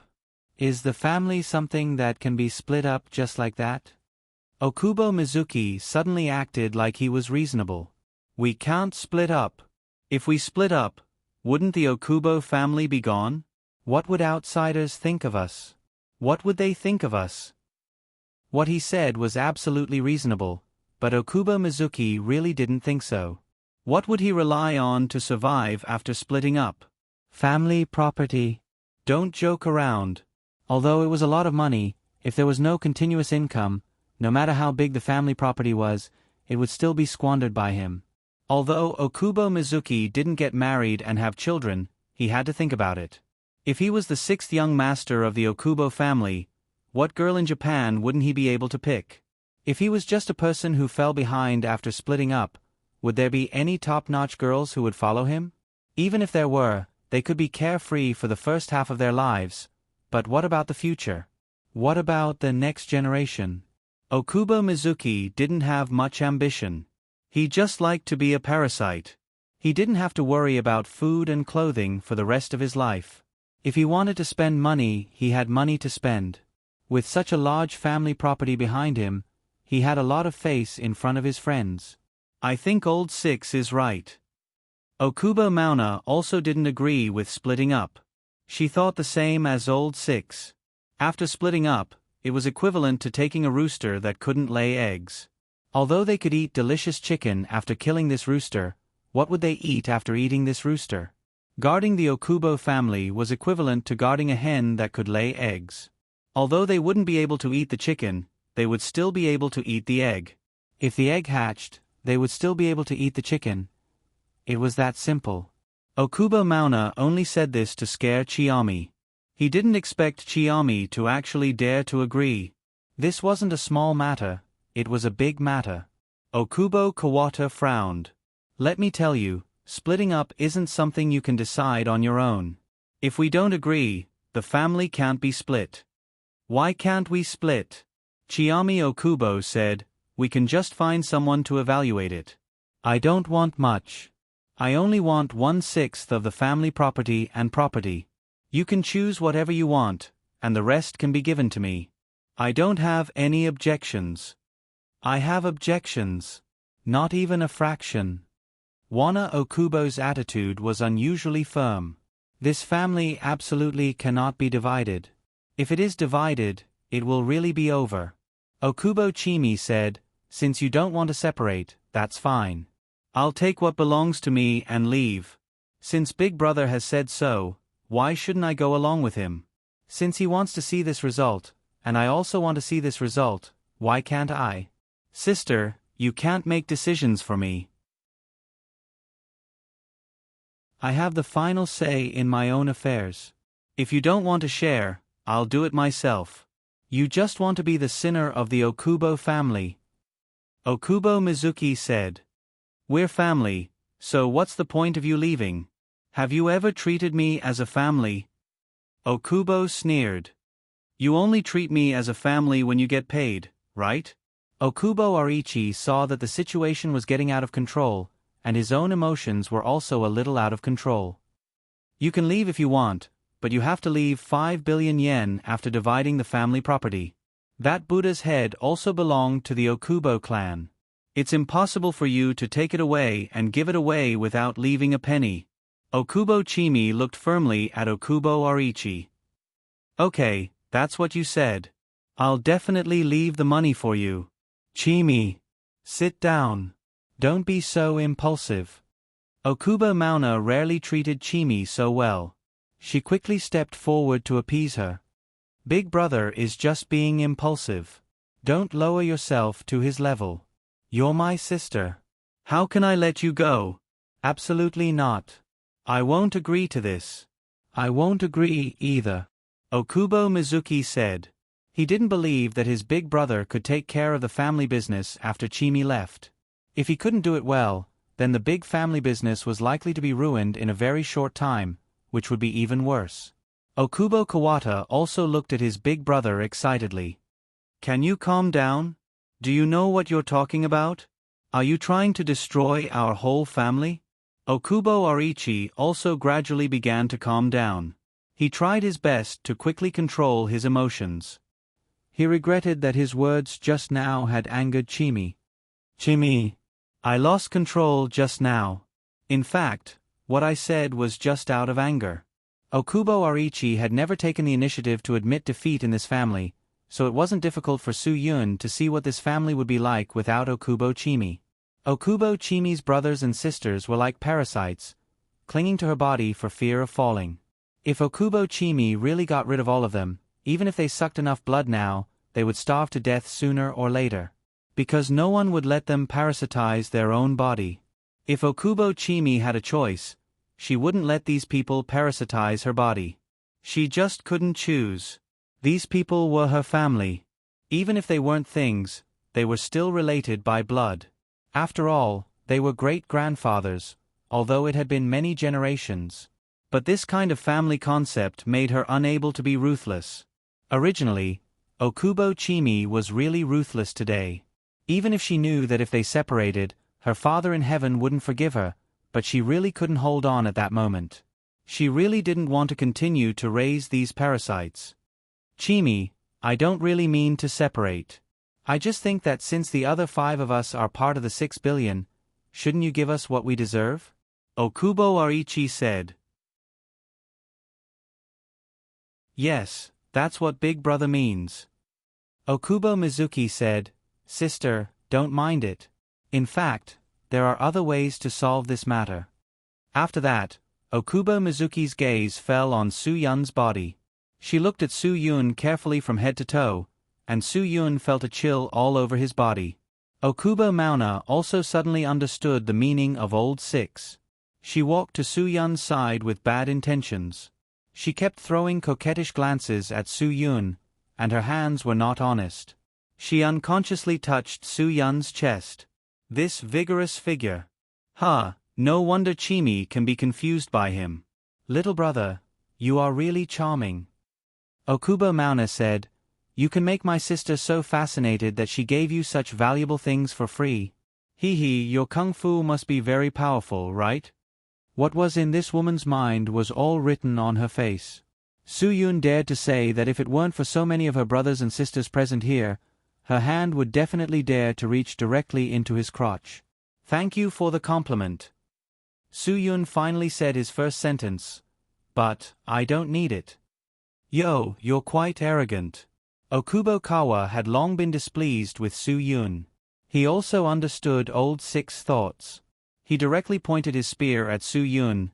That Buddha head, my sister gave it to you, but it doesn't belong to her alone. It belongs to all of us, don't you think so?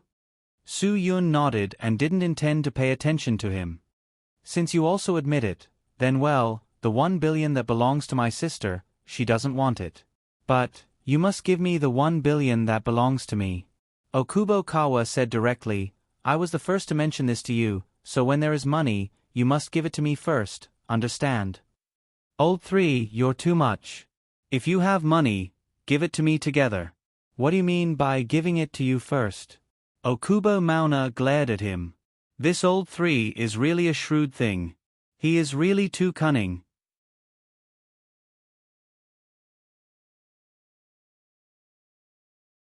Chapter 2060. In the final analysis, they came for money this time. Other things didn't matter. As long as the money was in place, nothing was a problem. If the money wasn't in place, everything was a problem. At this time, you still have the mood to talk about this. Okubo Mizuki said, although the problem of money does need to be communicated, shouldn't we pay attention to Sister Kiyomi's mood now? This kid's flattery was too timely. It was as if he could coax Okubo Chiyomi and Su Yun so that he could get the money. For a time, the other 3 people stared at him, and they were all in a bad mood. Su Yun frowned. These guys, for money, they could really say anything against their hearts. He really wanted to see what kind of tricks this guy could play. Just now, they were fighting for interests. Now, everyone began to fight for their own interests. Old 6 is right. Okubo May nodded. Today's matter was caused by me. Okay, I'll go. After I leave, you may all be in a better mood. I'll go to the hospital to see your second brother. He's the one who needs comfort the most now. Okubome said, you should really go and see him. Second brother usually only listens to you. As for us, we won't go. This matter really has nothing to do with us. If we go, they won't like us. I won't go either. Okubo Kawata said, I have some things in my room. I'm too busy. I don't have time. Okubo Mizuki was even more flattering. You all go do your things. I'll take care of Sister Chiami. I'll calm her down as much as possible. I don't need any of you to stay here. Go. Okubo Chiami was really annoyed. No matter what you want to do, I'll accompany you at any time. I'll make it clear today. I won't owe you any of you. Don't owe me any of you. Okubo Chiami had already thought about it. She would thoroughly calculate the company's financial accounts. She would calculate all the money they were responsible for and let them see who was maintaining this family. Okubo opened the kitchen door and said to the servants, make all the food I want again. If they are full, throw the rest of the food on the table into the dog room to feed the dogs. With the Okubo family's financial strength, the food that their dogs usually ate was specially prepared, and the beef that the dogs ate was not imported from Huaxia. They had to eat local beef because local beef was healthier.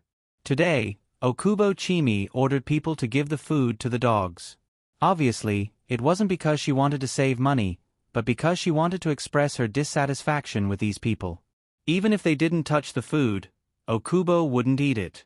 From now on, she didn't want to mix with these guys. Chenmei, aren't you going a bit too far? We all have good intentions. If you behave like this, it will really make us feel bitterly disappointed. Okubo Mauna said coldly, but for the sake of you being my sister, I won't argue with you. After that, Okubo Mauna left. She had been restraining the emotions in her heart for a long time.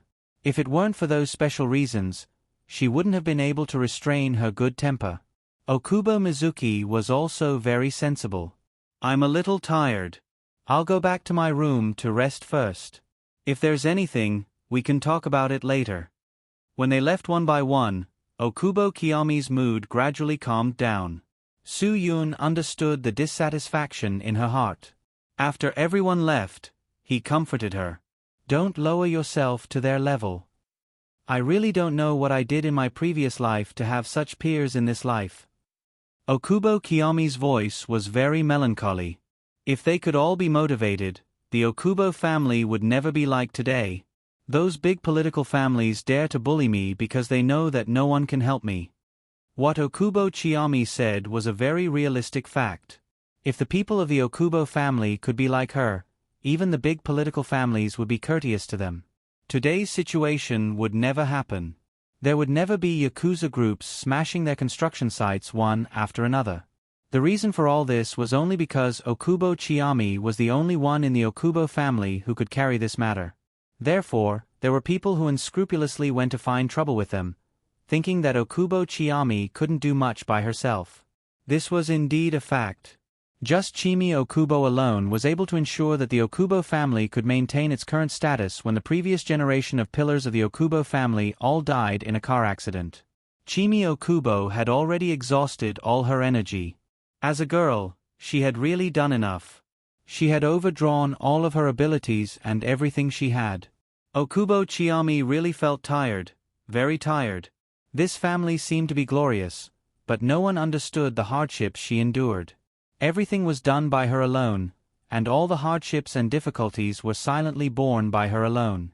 As for these so-called brothers and sisters, other than eating, drinking, and playing, they could do nothing but live the same luxurious life as before. The funny thing was that they couldn't even understand the family's financial statement. All this was really ridiculous, too ridiculous. People who couldn't even understand the financial statement wanted to divide the family property with her? Did they know how to divide it? What did they know? They didn't know anything, they didn't understand anything. They couldn't bear any family property given to them. Even if they were given a share of the property, such as the shares of the car company, they couldn't keep it, because they couldn't afford the battles in the business world. The so-called business world was like a battlefield. This was not nonsense at all. Therefore, no matter what they were given, they couldn't hold on for 5 years. It doesn't matter. Aren't I helping you now? Su Yun said, there is an old saying in Huaxia that goes like this. Therefore, when the heaven bestows a great responsibility on a man, it must first torment his will, toil his muscles and bones, starve his body and skin, and disturb his conduct. Therefore, everything that you are going through now is just a necessary process. Okubo Chiyami nodded. I also know that this is a necessary process. But, I really can't bear it anymore. I don't want to continue like this with them, I don't want to. In that case, the family will be scattered. Do you really think that's the ending your father wants to see? Su Yun, no, your father definitely doesn't want to see such an ending. He must hope that you can support the family. Okubo Chiyami was silent. Did she still have so much strength to support all this? There are many big families like this, with many parasites. But the people in charge of the family won't separate from these parasites, because they know that if the family doesn't scatter, everything will prosper. Su Yun, the strength of the family is your greatest capital. If you separate from the Okubo family, you won't have the title of Miss Okubo as capital. Many things will be more difficult to solve. Although Su Yun's words were unpleasant, they were very sincere, because this was a fact. In many businesses, everyone looked at a person's capital in many aspects. So, even if Okubo Chiyami's personal ability was great, no one would give her the opportunity to build a cable-stayed bridge because of her personal ability. They would choose a family that looked strong to do it. This was the meaning of the family, and also the necessity of the family. In fact, many people knew that the bigger the family, the better the business. And the more the family was scattered, the more impossible it was to build a big business.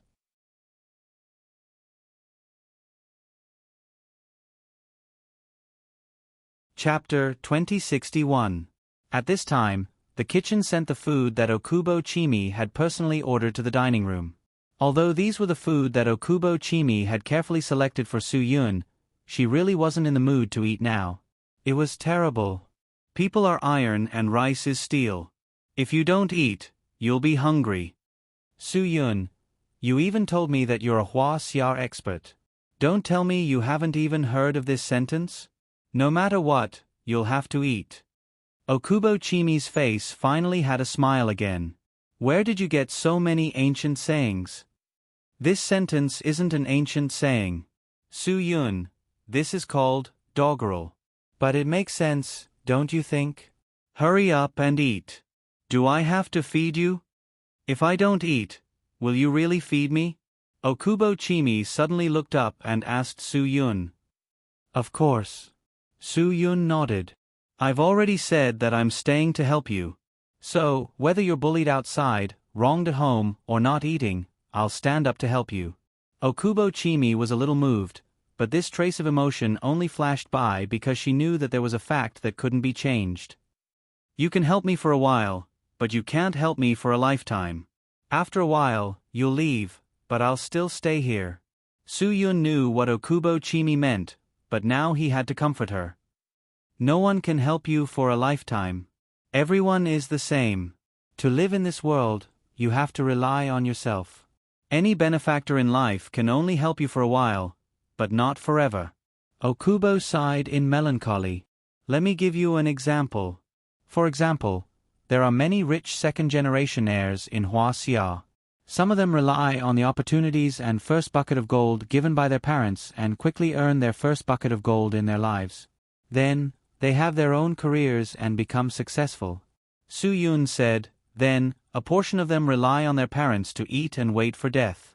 They rely on their parents for everything. Without any businesses of their own, they rely on their parents' businesses to make a name for themselves. Every day, all they know is to indulge in debauchery with their daughters. They travel all over the world, eating, drinking, and having fun. This kind of people, when their parents fail in business or their parents leave, they will be crippled, completely crippled. This example was very simple. A rich second-generation heir who treated his parents as his benefactors and helped him once was a talent. Those who treated their parents as mountains of gold and silver and wanted to be taken care of for the rest of their lives were useless.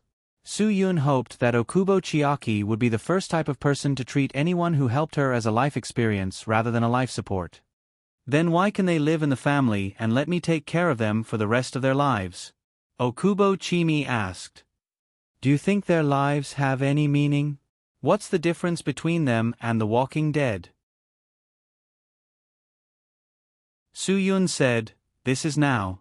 One day, when you are the center of the Okubo family recognized by all of Japan, what will they be? They can only be your appendages, and you can just treat them as if you are keeping them in captivity.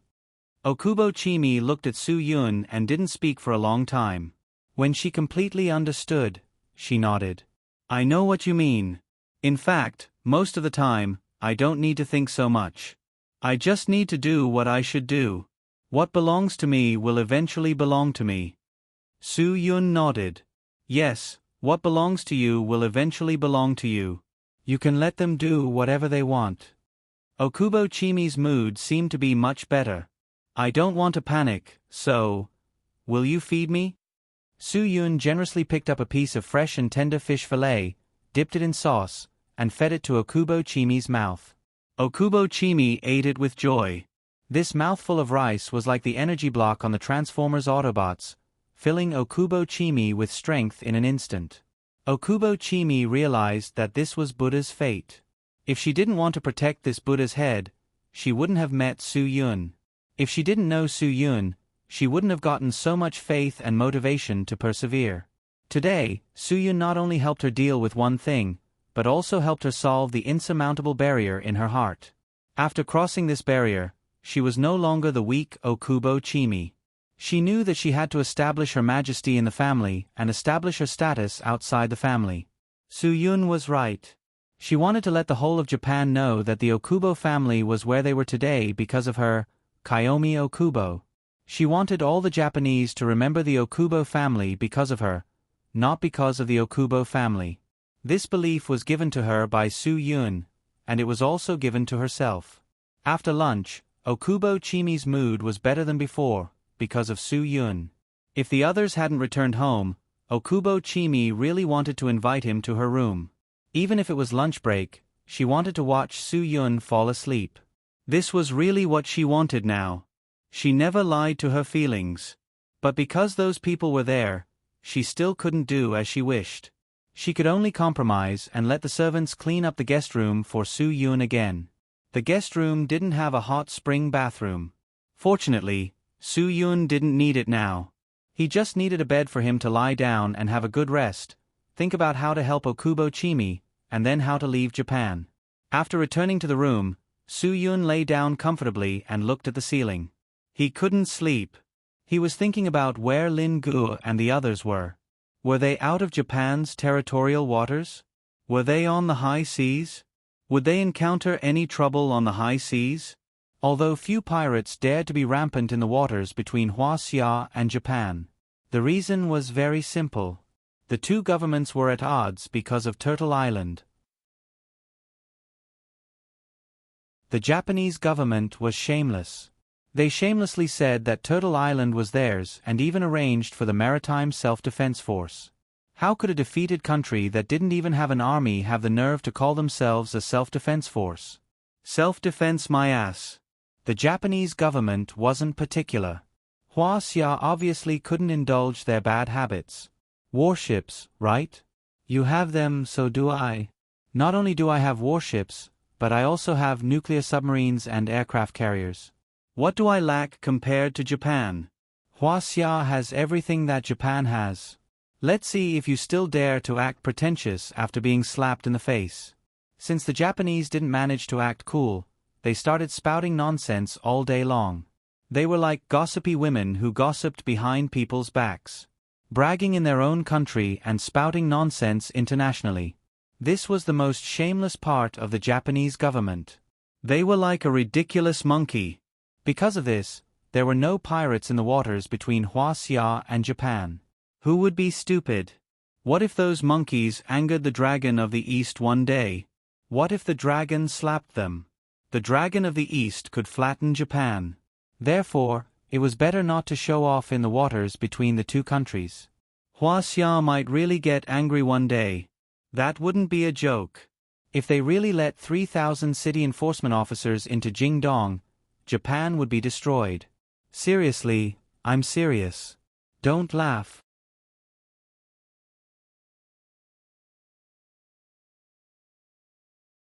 Chapter 2062.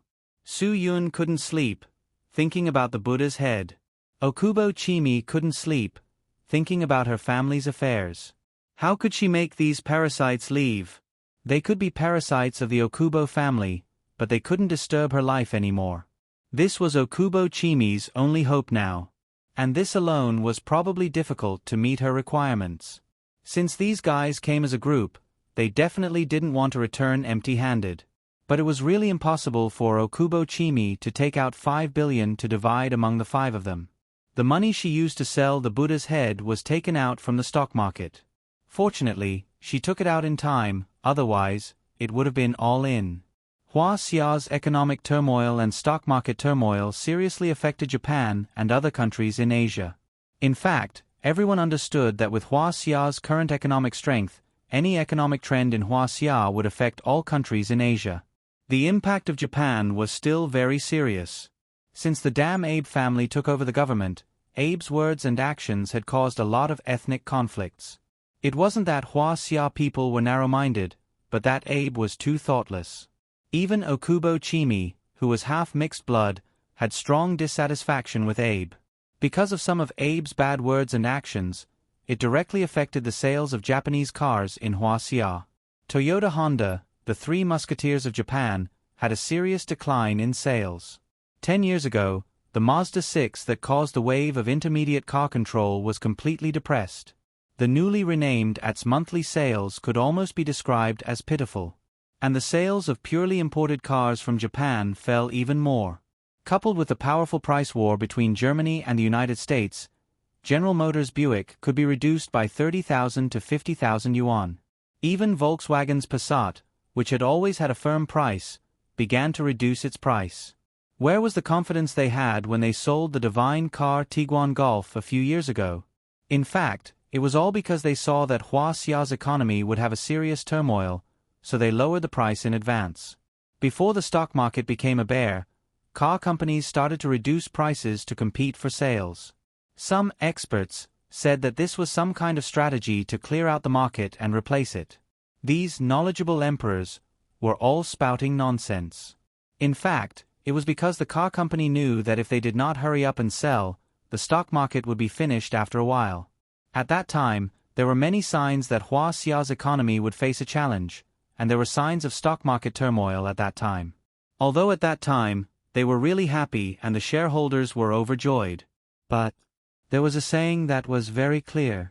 What was spent was money, and what was earned was just a number.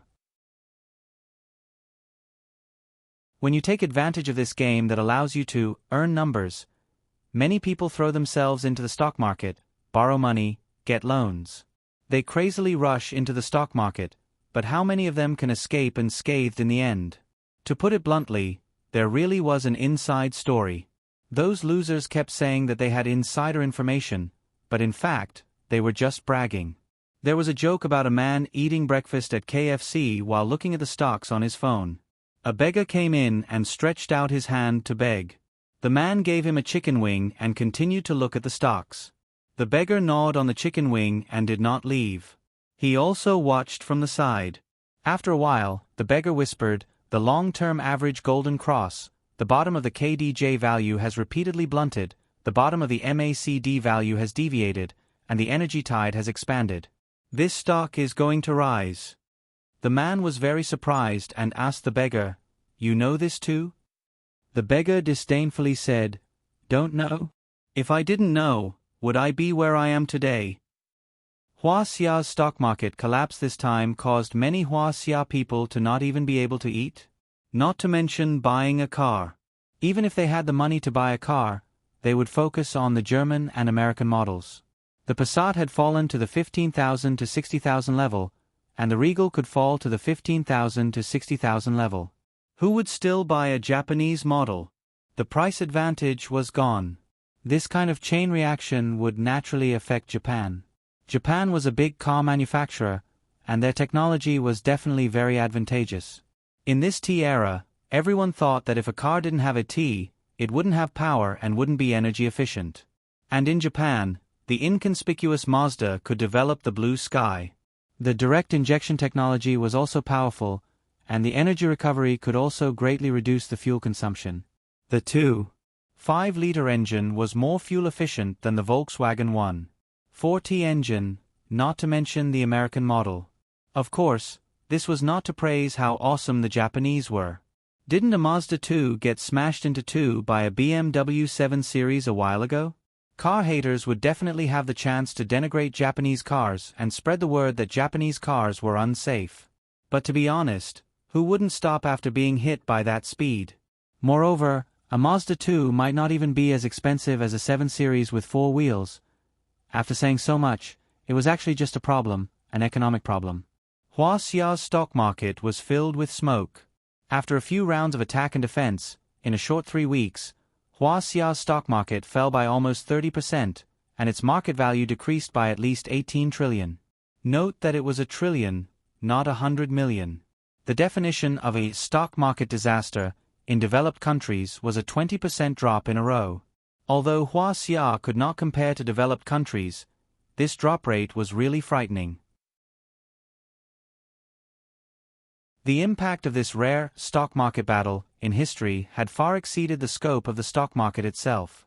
Winning this stock market war was related to stable growth and even the overall situation of Huaxia's economic reform. The continuous drop undoubtedly caused Huaxia's stock market to encounter a crisis. This crisis posed a huge threat to Huaxia's economy and financial system. The Japanese were indeed affected, but they had a solution. After all, they had experienced it before and had the experience to deal with it. The various pension funds and related institutions of the Japanese government were also actively protecting the stock market. The Japanese central bank's usual practice was to use 30 to 40 billion yen in the afternoon after the stock market fell by a large margin in the morning to buy the market performance of the stock market. Until now, the shares held by the Japanese central bank were about 2% of the total market value of the Tokyo stock market. Who knew what Huaxia would do to deal with the current situation? In fact, Su Yun should have a headache about this matter, but Zhuo Meiyan and Ruan Qingshuang didn't want to give Su Yun too much pressure, so they didn't tell him that the company's stock had fallen by nearly 20% compared to a month ago. Okubo Chiyami had some understanding of Huaxia, so she concluded that Huaxia's stock market would affect the Japanese economy and thus the Japanese stock market. Then she withdrew one step ahead of time. It was because she withdrew in time that she made money. And the 6 billion yuan to buy the Buddha's head was earned by Okubo Chiyami in the stock market. If Okubo Chiyami took out another 5 billion now, she really didn't have it. So she was destined to disappoint her brothers and sisters and leave empty-handed. After all, Chiaki Okubo was not Warren Buffett. Anyway, it was impossible to agree to their conditions now. Okubo Chiyami was very insistent on her own principles. Since they couldn't separate, then she had the final say in this family. Letting those guys see the current crisis of the family might be a way. Yes, let them see the state of the companies that the family held shares in now, let them see the crisis that the family business was facing, let them see how the country's economy was ruined by Abe's nonsense all day long. Then ask them, if they see Abe talking nonsense, will they also question him loudly? Was it because he didn't want them to lose money because of his nonsense?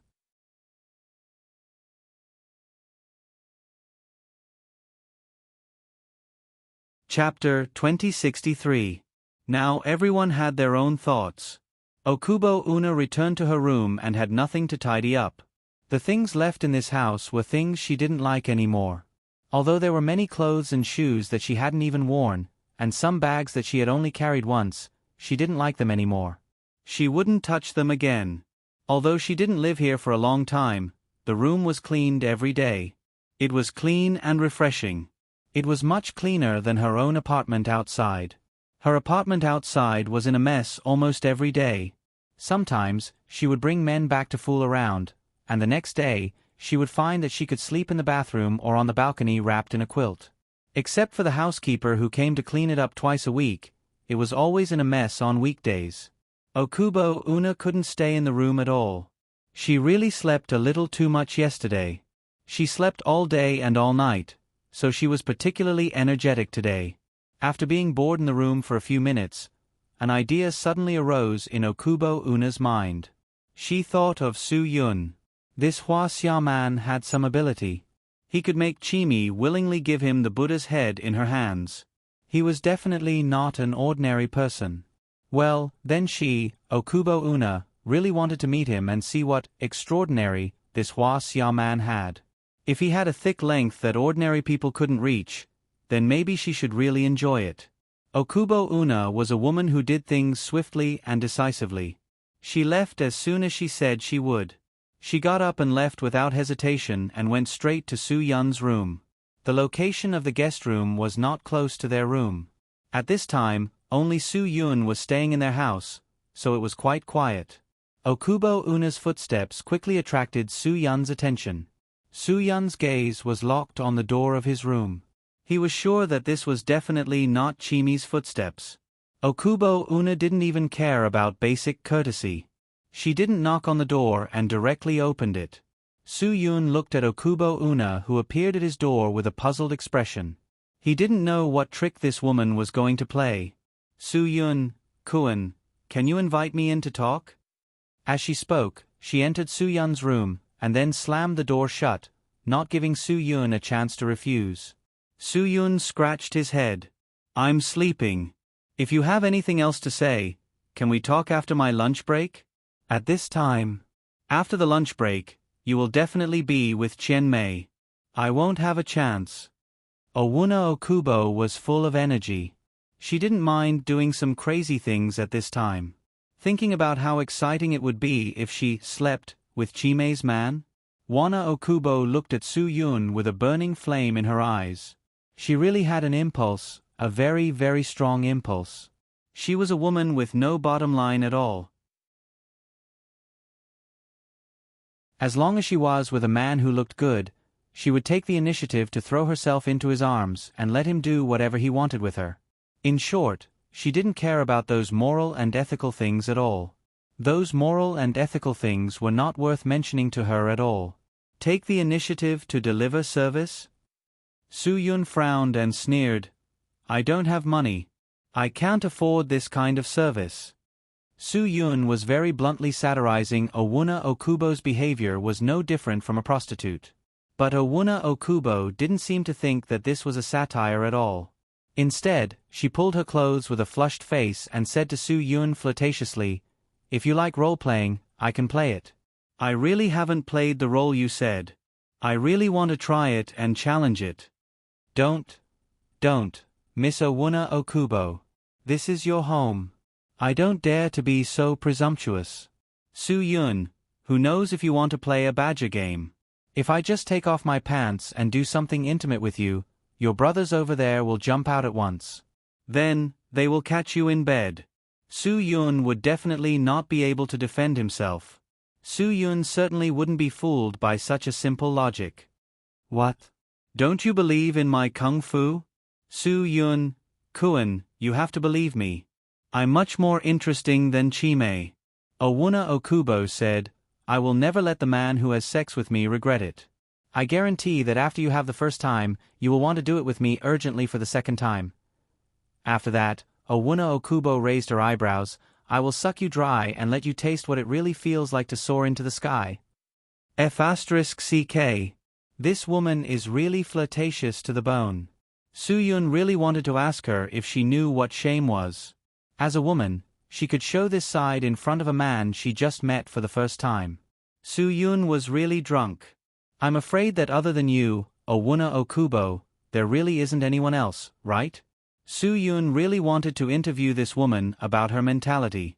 If she didn't develop in Japan's popular male and female action film industry, it was really a loss of a great talent. I don't think it's necessary. I can't afford it. Su-yun. Seeing that Su-yun was so unromantic, Owuna Okubo smiled disdainfully.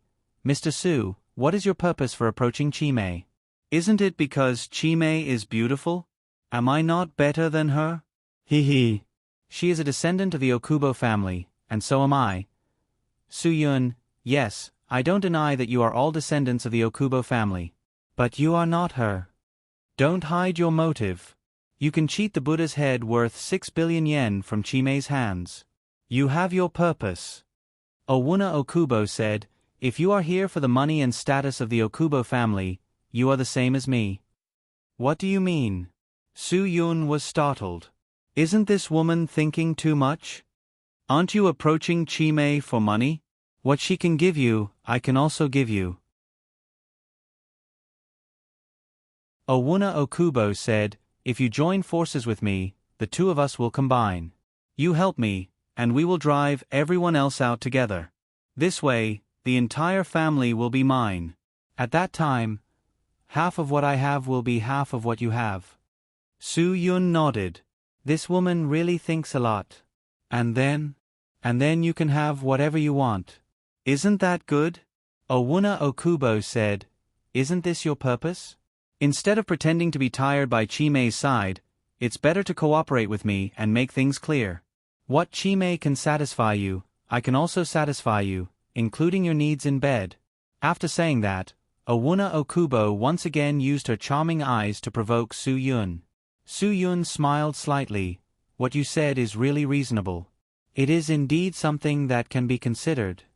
Hearing that her proposal attracted Su-yun's attention, Owuna Okubo's expression was very excited. This was the effect she wanted. She also believed that no man could resist the temptation of money and women. Owuna Okubo could give him these two things, and she could even give him power. This was the capital she had the confidence to get Su-yun. It seems that Su-yun Kun is a person who understands things. I like to cooperate with smart people. Owuna Okubo smiled. Then, in order to make our cooperation more intimate, should we be honest with each other? When she said this, Owuna Okubo began to take off her shirt. She was still very interested in Su-yun, especially since Su-yun's current identity was still Owuna Okubo's man in her eyes. Therefore, being able to sleep with Chime's man was definitely something that made her very excited.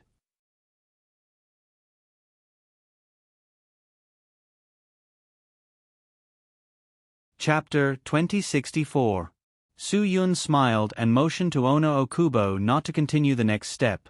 If you do this in my room and are discovered, then I can't explain it clearly. Especially if I'm discovered by Chime, then wouldn't I be finished? You can rest assured that Chime is not a person who likes to disturb other people's normal lives. Owuna Okubo said, you may not know this, but I know her, so you can rest assured and enjoy the joy of making love with me. She will never disturb us at this time. Seeing that Owuna Okubo's clothes were about to be taken off, Su-yun was a little dumbfounded. As you said, I really need to rest now. I'm not in the mood. Owuna Okubo frowned. This was the first time she had seen a man who would refuse her. You must know that the men she had met before, even if they were almost destroyed by her, as long as she wanted to seduce them, they would definitely not be able to stand her seduction. No man would be able to withstand her seduction. She was just that confident. Could it be that Su-yun was already tormented by Okubo Chime yesterday? He hadn't rested yet? You and Chime were tossing around very late yesterday, right? Owuna Okubo questioned. Is Chime so powerful that she can make you like this? You don't have any thoughts when you see me now? Su-yun nodded along with her words. Yeah, Chime is quite powerful. So, Su-yun didn't finish his words and shrugged his shoulders. I will let you know that I am more powerful than her. Owuna Okubo said, you chose to cooperate with me is the most correct choice. Since you can't do it now, then I will wait for you. I will give you enough time to rest. Tonight. I will wait for you. Su-yun sighed helplessly. When did I agree to make an appointment with you? You're too self-aware, aren't you? You have to promise me that no matter what Chime asks you today, you have to endure it. Owuna Okubo said, otherwise, you will definitely not be able to stand me. I will make you collapse. Su-yun pointed to the door, indicating that she could leave now. I will consider your proposal. But now I really want to rest. Thank you for your cooperation. That's good. Mauna Okubo nodded. I'll wait for your reply. After Una Okubo left, Soo-yun's ears could finally be quiet. When he thought of Una Okubo's means, Soo-yun felt ridiculous. This woman was really a weirdo. If she knew a good director, she would definitely ask him to persuade her to film porn. Not only could she satisfy her hobby, but she could also earn money. In fact, it wasn't just Una Okubo who wanted to communicate with Soo-yun. Una Okubo also wanted to communicate with Soo-yun, but he was a step too late. He saw Una Okubo go to Soo-yun's room. When Weena Okubo came out of Soo-yun's room, she was still tidying up the clothes that she had untied herself. This made Okubo Mizuki very surprised. It seemed that fourth sister had succeeded? No, this definitely couldn't happen. He also had to find a chance to get close to Soo-yun. In his eyes, Soo-yun was also a scheming man. He believed that Soo-yun had a purpose, so if he could get in touch with Soo-yun, he would have the same advantage as fourth sister. After Una Okubo left, Okubo Mizuki hurriedly ran to Soo-yun's room. He was the same as Una Okubo. They didn't know what politeness was. This might be normal in Hua-sia. Some rich people's second generation didn't have any manners. They were all spoiled. But Japan attached great importance to this kind of cultivation.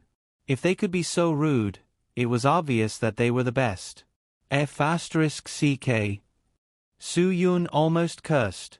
If Una Okubo, a woman, could use her feminine charms to fool around, then Okubo Mizuki, a man, could it be that he wanted to be gay? Even if Okubo Mizuki had that kind of hobby, Soo-yun wasn't interested. It was too F***king disgusting. What exactly do you want? Soo-yun looked at Okubo Mizuki helplessly. If you don't want me to rest, I can leave. Okubo Mizuki didn't come to quarrel. He smiled. I know, I saw it. Just now, fourth sister came to your room, and between the two of you, I understand. What do you understand? Soo-yun was stunned. Nothing had happened yet, and this guy already understood? Was he trying to blackmail him? I saw fourth sister tidying up her clothes when she came out, Okubo Mizuki said. Soo-yun almost collapsed. Yes, she was tidying up her clothes. But let me tell you, I didn't touch her clothes. She took them off herself. Understand? Understood. Okubo Mizuki said. I know too well what kind of person fourth sister is. She's such a proactive woman. But I have to say that she's very charming, don't you think? Even I sometimes have impulses for her. Soo-yun had goosebumps all over his body. Was there any morality or ethics left? But since she's already your woman, I definitely won't have any thoughts. Besides, she's my sister after all. At most, I'll just think about it. Okubo Mizuki said. Unless she takes the initiative to ride me, I won't push her. How open-minded. These people were really psychopaths. How empty must they be to say such things? How empty must they be to do such things? If you want, you can go. No one will stop you. Soo-yun. Okubo Mauna was already perverted enough, but this Okubo Mizuki was even more perverted. Okubo Mizuki said, No. How could I do that? But, Soo-yun-san, there's something I think I need to tell you. I just want to sleep. I don't want to hear it. Soo-yun. He could tell what this guy was thinking at a glance. He wanted to get close to him. He had the same idea as Okubo Mauna.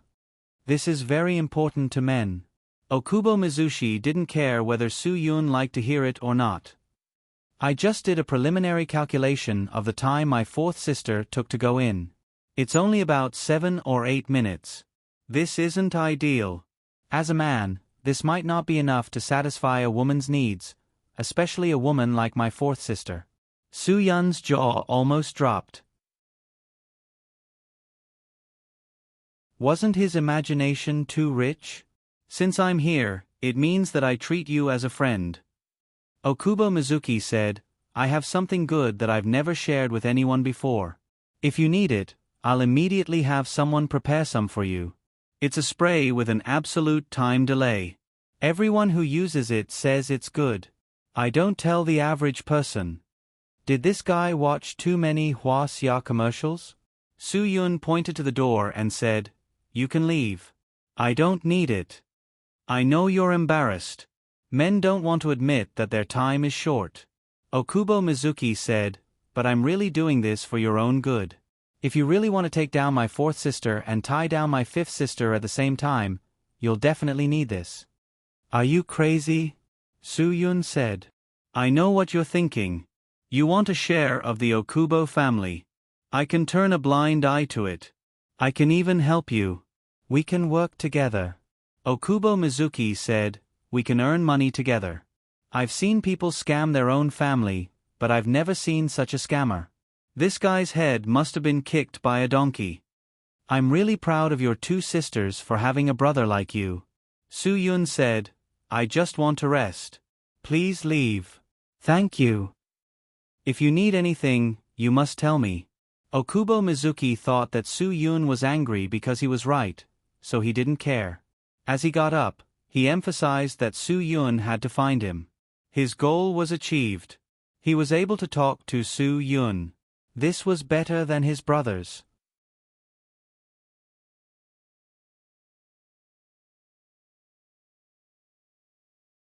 Chapter 2065. Everyone in the Okubo family had their own ideas. Some wanted to get close to Su Yun, and some wanted to eradicate Su Yun. Of course, Okubo Arichi didn't go to the hospital to see him because he was worried about Okubo Arichi's injury. He wanted to work with Okubo Arichi to find a way to do something. And in the family, he felt that the only two people who could be useful to him were Okubo Norihei and Okubo Kawata. This was because Okubo Mauna wasn't even his younger sister in his eyes. She was just a playboy. And Okubo Mizuki was even more useless in his eyes. He didn't know anything and only knew how to play. Kawata, I think there are some things we should talk about. This matter is definitely not as simple as we think. Okubo Arichi didn't go far after leaving the house. He stopped the car and made a phone call. Mauna and Mizuki must have their reasons for staying. What do you think? After Okubo Kawata received the phone call, his expression had been uncertain. His position was very vague. Brother, you said that because you suspect that I have other reasons for staying at home, right? Kawata, I know you're not that kind of person. Okubo Arichi said, I'm calling you now because I don't want our family to be controlled by an outsider. What do you mean? Okubo Kawata said, outsider? Do you think that Su Yun will take our family? Of course. Okubo Arichi nodded. The matter is very serious. Don't you think so? This person has completely captivated Qian Mei. She bought and gave away something worth 6 billion yuan just like that. When have you ever seen Qian Mei so generous? Thinking about it, it was true. Okubo Kawata had never seen Chimei so generous. In his impression, Chimei was very concerned about the family's funds. It was impossible for them to get tens of millions more. And a Buddha's head worth more than 6 billion, she gave it away just like that. This Su Yun had definitely completely bewitched her. Can't you see? Mizuki is a spineless coward. He must have already taken this guy called Su Yun as his brother-in-law. Okubo Mai said, his purpose for staying here is too obvious. He just wants to suck up to him. Why did I call you out instead of him? It's because I know you're not the kind of person who would compromise. Okubo Kawata frowned. He really felt an unusual sense of crisis. He felt that this matter was indeed strange. Maybe Mizuki was really like this. Wu Nai is our younger sister. Don't we know her too well? She grew up with us since she was a child. She was already precocious when she was in elementary school. She hung out with the boys every day. Okubo Mai said, what she did at Tokyo University was even more famous in the whole school. She had stayed in the male dormitory for 10 whole days. What does 10 days mean? Okubo Kawa had heard of this matter, and Okubo Mauna did indeed have the title of 100 People Slayer at Tokyo University. In other words, she had slain over 100 male students at Tokyo University in those 10 days. Based on this point alone, Okubo Mauna's reputation was definitely famous inside and outside. In this city, who didn't know that Okubo Mauna liked handsome men? Her level of infatuation was definitely not something that an ordinary person could compare to. Some people even compared her to some supergirls. She has no resistance to men. Okubo said, "Didn't you see the way she looked at Su-yun? Moreover, this Su-yun is now Chimei's man. If Wu-nai can sleep with Chimei's man, what kind of stimulation would that be for her? She definitely won't let go of such an opportunity." Okubo Kawata said, "Since Su-yun can charm Chimei, if it's Wu-nai, it's even more impossible to resist this man's charm. So, our current situation is very bad, very critical." Okubo said, "What if this man joins forces with them and really kicks us out of the family? We must have this sense of crisis." When Okubo Kawata heard this, his heart instantly trembled. If we don't get rid of this man, then there are only two things that will happen to us. First, we will become a puppet like them and be controlled by this man. Second, we will become a pitiful worm kicked out of the family. Okubo said, "We must form a united front with your second brother. We must find a reason to suppress Chimei. That's the only way we can keep our position in the family." "Brother, will this matter be so serious?" Although Okubo Kawata felt that this was a bit alarmist, but after thinking about it carefully, it was indeed so. Okubo nodded, "It's really that serious. We must take precautions. Once something happens, we will have no chance to make up for it. Now that Chimei has been completely controlled, and Wu-nai and Mizuki have delivered themselves to our door, we must think of a foolproof way to make the two of them stand on our side again." Okubo Kawata's mood was very anxious. But what can we do to make the two of them stand on our side? This is impossible. They obviously have the advantage. Chimei's control over our family is too great. Okubo said, "So we have to make some trouble for Chimei, so that she has no time to care about those things. In this way, we will have a chance to get rid of that Su-yun.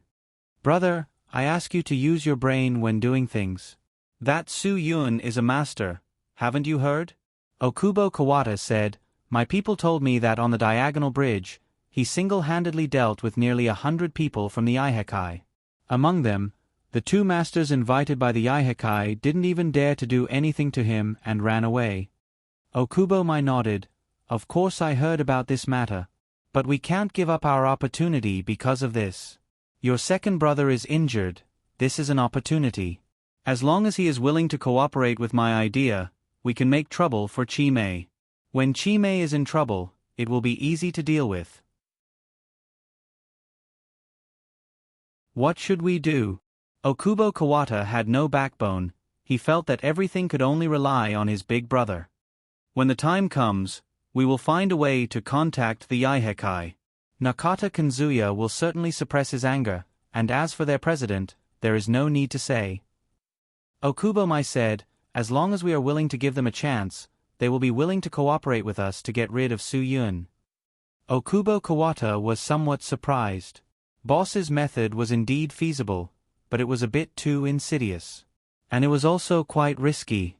"Brother, have you ever thought that if the Aihekai people get rid of Su-yun, they will definitely make trouble for us?" Okubo Kawata said. Okubo gave him a choice. Are you willing to be kicked out of the family, or are you willing to suffer some losses from the Aihekai? Which is more important, you know in your heart. Okubo Kawata was indeed clear in his heart. To do or not to do, you choose. Okubo said, "I will go to the hospital now. If you are willing to stand on my side, come with me." After a pause, Okubo continued, "If you don't want to, then I won't force you, but if I can solve this problem, then can you still be considered a brother I can trust?" "Brother, of course I will go with you. I don't want to become a puppet, and I don't want to be kicked out of the family." Okubo Kawata said, "We brothers will definitely be able to drive out the outsiders." "This is my brother." Okubo said, "Let's go, we will go to the hospital now.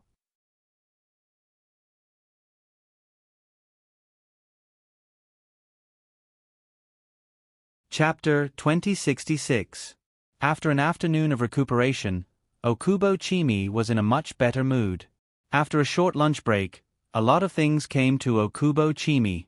She needed to deal with a family matter. But she was used to it.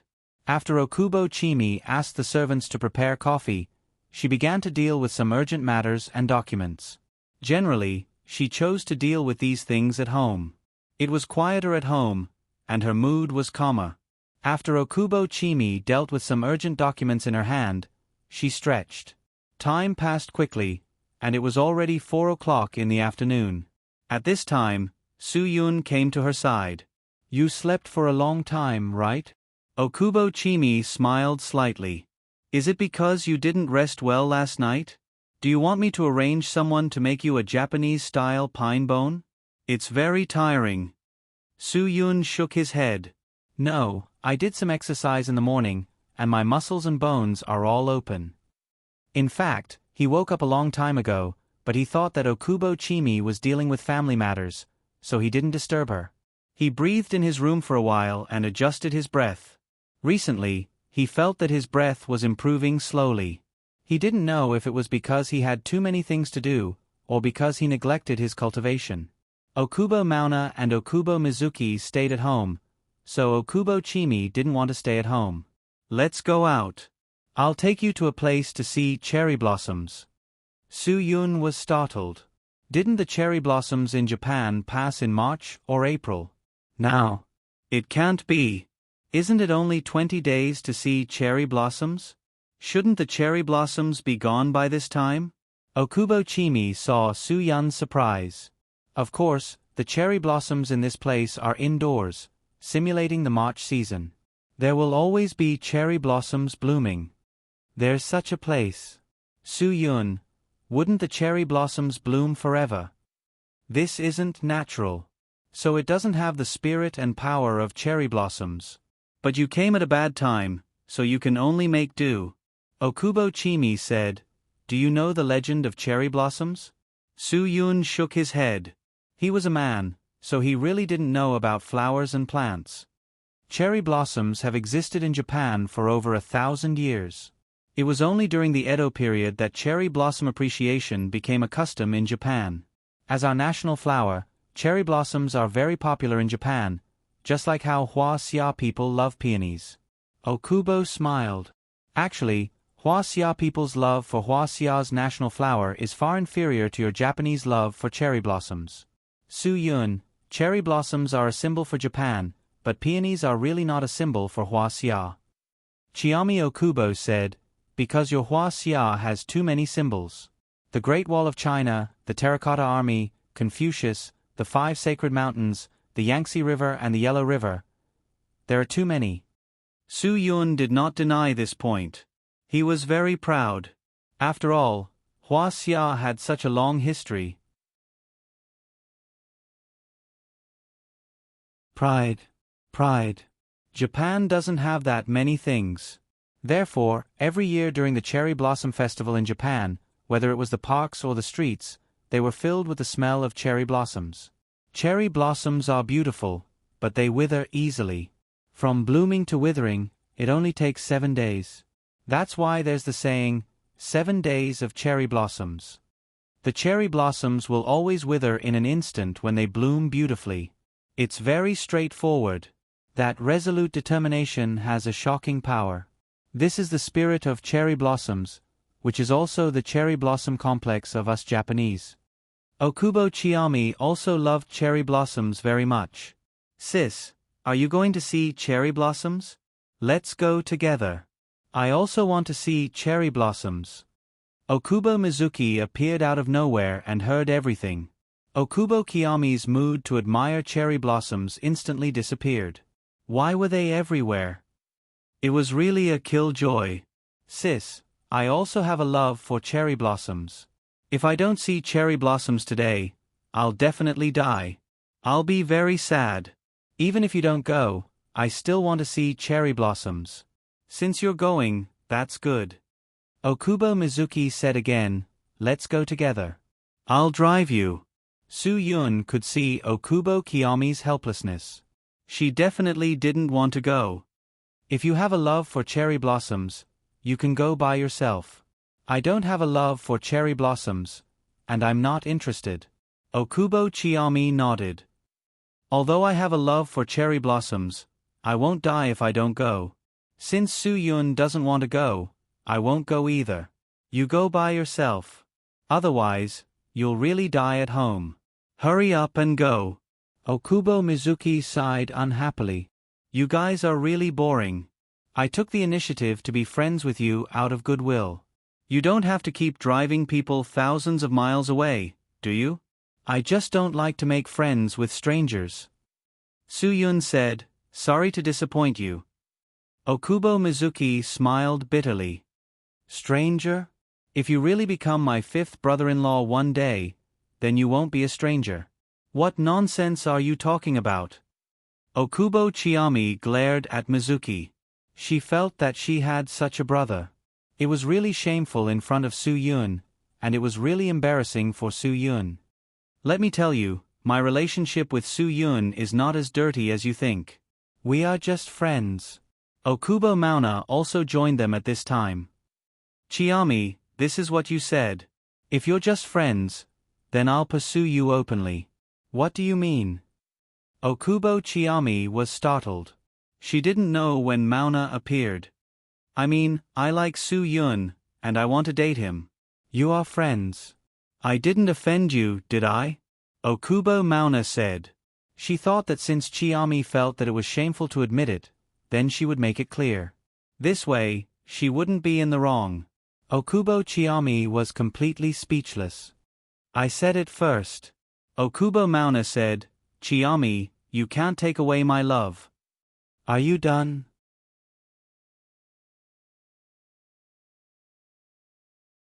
Okubo Kiyomi's patience really reached the limit.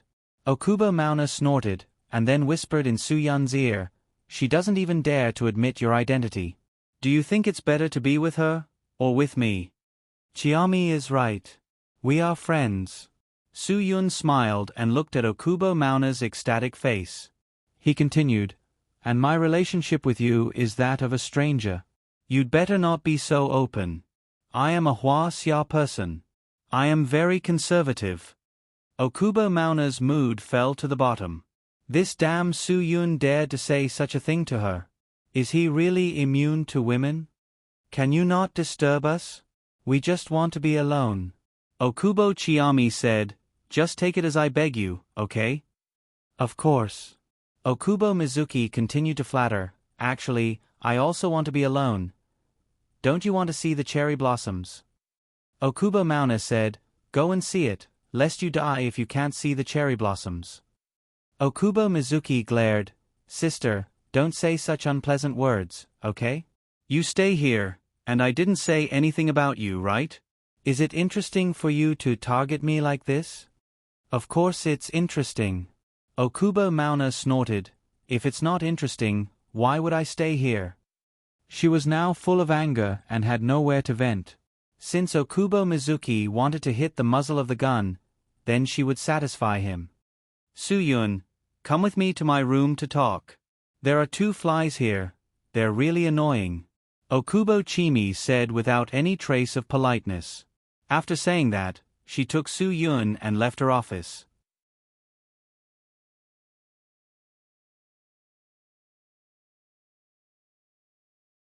Chapter 2067. Okubo Kiyomi's unreserved disgust made the other 2 very embarrassed. After they left, Okubo Mauna's eyes were full of resentment. What kind of woman do men like? Okubo Mauna's eyes were cold. Mizuki, if you were to choose, who would you choose? Between me and Kiyomi, who do you think is more suitable to be a man's woman? Okubo Mizuki had no intention of flattering. Of course I would choose you. Why? Okubo Mauna was very satisfied with this answer, and she was not surprised at all. Normal men would choose her. Sister Kiyomi. Hee. I can't imagine it. If she was in bed, she would definitely be a zombie. How could she be so hot? Okubo Mizuki said, which man doesn't want his woman to be coquettish when they are in bed? If she is, hee. 2 consecutive hee-hees had 100% shown that he was not interested in Okubo Chimi. Yes. But why does Su-yun, this man, like that kind of woman? My Okubo said, I can make him go completely crazy in bed. Can Chiami do it? It's impossible. And I can't compare to Chimi. In terms of figure, if I have breasts and a curvy back, which man won't scream for me? Okubo Mizuki chuckled. In fact, it was normal for fourth sister to have this confidence. With her figure, she could indeed make any man crazy for her. If there was a deficiency, it was probably her gentleness and obedience. There was no way to compare with fifth sister. Maybe I like this kind now, Okubo Mizuki said. Besides, in terms of appearance, Okubo Chimi was naturally better. That almost flawless face could really make men unable to extricate themselves. To put it bluntly, the first time a man looked at a woman, he really didn't look at the figure or the breasts. The most important thing was the face. As long as the face was exquisite enough, even if there was no curvy front and back, it could still make men crazy. Perhaps Okubo Mauna would never accept this, because she didn't think that she was not as beautiful as Chimi. She only thought that they each had their own merits. Chimi was more delicate and pure, and she was more charming and enchanting. After Mauna left, Okubo Mizuki thought carefully. If he had to choose again, he would change to another person. After all, no man would want to have a woman who could kill 1,000 men by his side. Although this woman might make him as a man every day, he still felt that it was better to change his choice. In the hospital, Okubo Mauna was angrily venting the anger in his heart. His entire foot bone was fractured. This was a very painful and fatal blow to him. This meant that he would become a cripple in the future, and he would never be able to walk like a normal person. Who could understand this pain? Who could bear this pain? Why did he have to bear this kind of pain? Why did God have to play this game with him? It was all because of that damned Buddha head. That damn man. And that damned Okubo Chimi. If it of Mauna it Mauna, of Mauna of it, Mizuki. Of Mizuki. That's how it is. We have to find a way to protect our own interests. Okubo Mauna told Okubo Mauna everything that happened today. Of course, his premise was that he and Mauna went to seek justice for Okubo Mauna. He didn't say that they went to ask for the Buddha's money. Second brother, I think what big brother said is reasonable. We have to find a way to protect our own interests. Otherwise, we will really be driven out of the house. Okubo Kaweta had been successfully brainwashed. Okubo Mauna angrily threw the teacup on the table beside the bed to the ground. Chimi is getting more and more ruthless. If she really wants to force us into a dead end, then we must not sit still and wait for death. Brother, tell me, if there is any way, I will definitely stand on your side. Okubo Mauna nodded. What he wanted was this sentence: what you have to do is very simple. Arrange for your people to spread the news that your foot was deliberately injured by Chimi, and then spend money to find some reporters to strengthen the momentum. Public opinion will naturally force Chimi into a desperate situation. Okubo Mauna nodded. And then? Then we will denounce Chimi together. I will find a way to persuade Mauna and Mizuki. It doesn't matter if they don't join. Okubo Mauna said, but I believe that as long as our momentum is strong enough, they will definitely choose to stand on our side after seeing it. Brother, can we really drive Chimi out of the family like this? Okubo Kaweta said, what if she doesn't? Okubo Mauna said, I know Chimi's temper and character. Once she is really impulsive, no one can stop her. When the time comes, as long as she says anything careless, we have to catch it. I am also sure that Chimi will dare to say that she would rather leave the family without taking a penny. Okubo Mauna said, as long as we can force her into a certain situation. Okubo Mauna said, then at this time, I can go to the Yukai for help and suppress that Su-yun around Chimi. As long as the Yukai can help us drive these two people out of the Okubo family with nothing, we are willing to give them a lot of money. When Okubo Mauna heard this, he felt particularly relieved.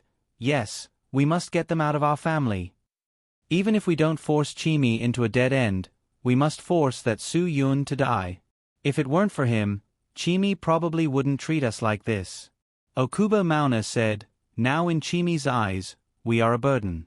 She thinks she is supporting us. Speaking of this, Okubo Mauna and Okubo Kaweta were a little uncertain in their hearts. Wasn't it? It was Chimi who had been supporting this family all this time. Okubo Mauna saw the doubts of the two. Don't worry, it will be the same without her. Don't think that if we drive Chimi out, we will have no way to survive. I was worried about this problem today. But now I have thought it through. It is nothing. We can hire a professional manager. Yes. Find a professional manager. As long as they found such a person to help them manage the family business, they could continue to be carefree. Moreover, this professional manager would have to listen to them, unlike now, where they still had to give face to Chimi. Some things were often thought of in a flash. Okubo Kaweta slapped his thigh. If they had thought of this at noon, they wouldn't have been so humble to Chimi. As long as this idea was told to Wunai and Mizuki, the two of them would definitely support it 100%. My plan is like this. If you support me, we will always stand on the same side and never retreat. Okubo Mauna said righteously. The two of them expressed their loyalty and would definitely support their big brother's decision and plan. Okubo Mauna vowed to take revenge. If he couldn't see Chimi and that man fall, he wouldn't be able to swallow this anger. I will go and talk to Wunai and Mizuki now. Okubo Kaweta said, I guess the two of them have already been humbled by now. They must be very unbalanced in their hearts. I don't believe that the five of us together can't take down Chimi alone. Okubo Mauna nodded. You go and talk to them. If they really understand, let them follow you to the hospital. Your second brother and I will wait for your good news here. And Okubo Kaweta's heart had already flown out. At this moment, he just wanted to solve this matter as soon as possible so that he could rest easy. The sooner they implemented the plan, the sooner they would be one step closer to success. Chimi, it's not that we are unrighteous, it's you who is heartless.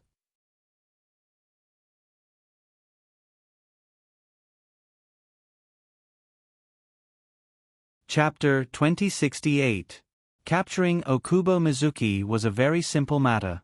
He didn't have any position, and he didn't get any recognition here today, so choosing to repent was his only way out now. However, Okubo Mizuki still didn't give up. She felt that with her own ability, she could hook Su-yun's soul to her side.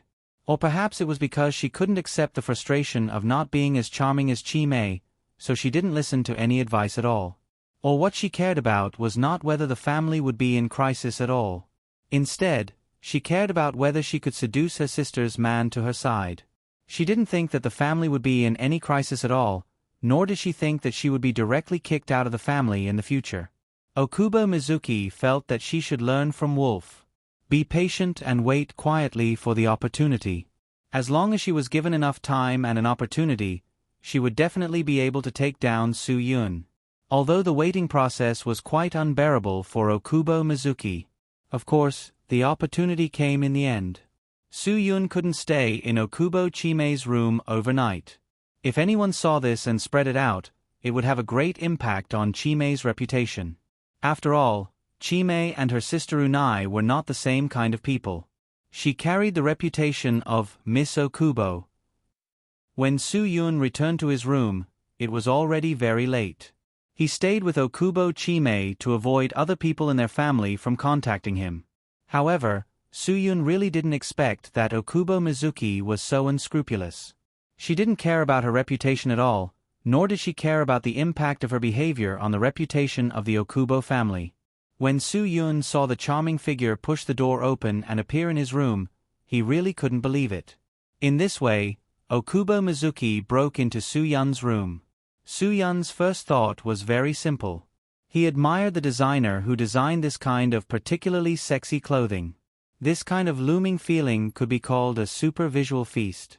Wana Okubo really used all her skills, and her only purpose was to make Su-Yun completely become a plaything in her hands.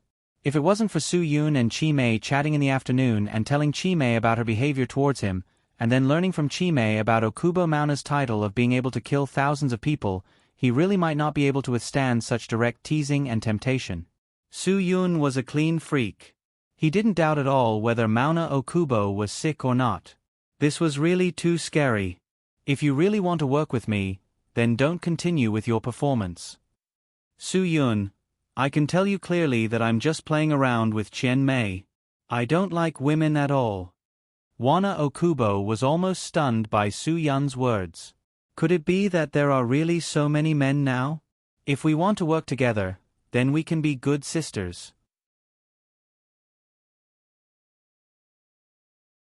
Su-Yun, I've already won over Chi-Mei, and you.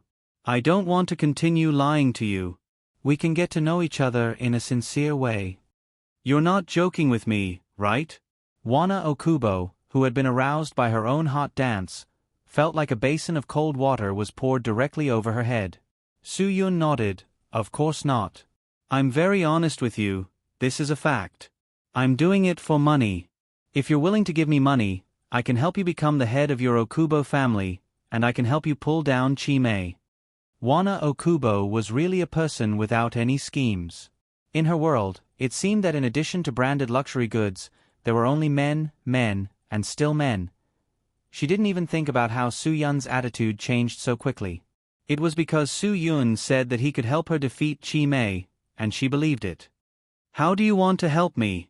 Wana Okubo's jealousy towards Chi-Mei had actually existed for a long time, but she had never shown it, or it could be said that no one helped her dig it out. When Su-Yun gave her such an opportunity, her jealousy quickly swelled. Indeed, compared to snatching Chi-Mei's man, snatching everything from Chi-Mei was what she wanted.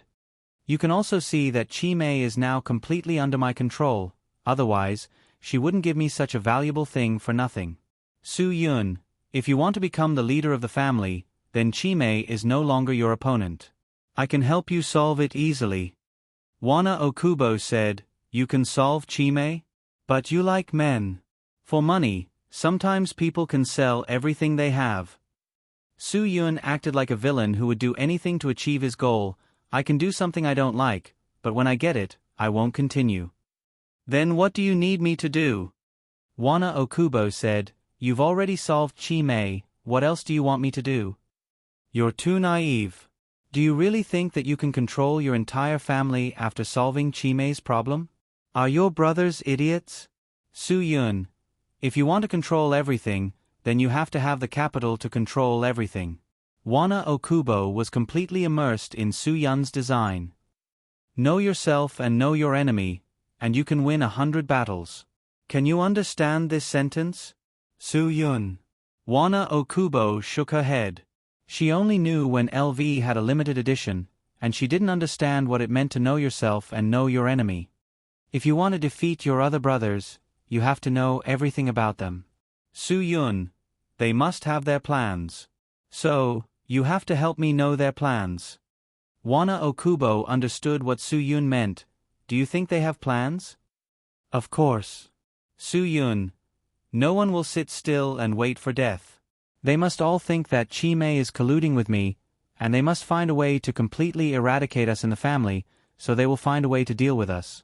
As long as you can participate in them and tell me everything they plan, I can help you become the final winner. Wana Okubo nodded in realization, the fight between the snipe and the clam. You want me to be the person who reaps the benefits. Su-Yun gave a thumbs up. Miss Wana is indeed a smart person. I like to cooperate with smart people. Since you understand, and I have made it clear, then I won't beat around the bush. Mauna Okubo frowned. This sounds very difficult. It's not difficult at all. Su-Yun, what does it mean to reap the benefits? It means to get the greatest benefits without spending a single soldier. You just need to do as I say, and I can help you become the fisherman. But I have conditions. What conditions?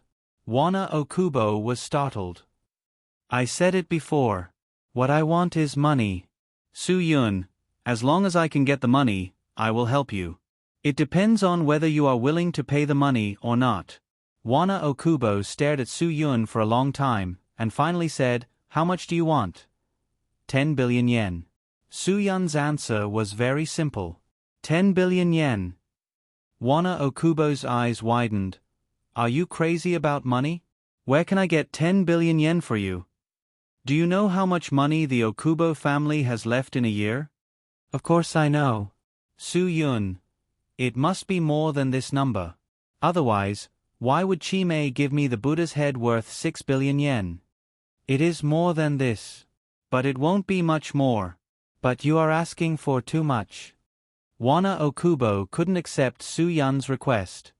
But think about it carefully, is it much? Su-yun, I only want your family's income for a year, but I can control the Okubo family's income for a lifetime. Doesn't this price sound too much?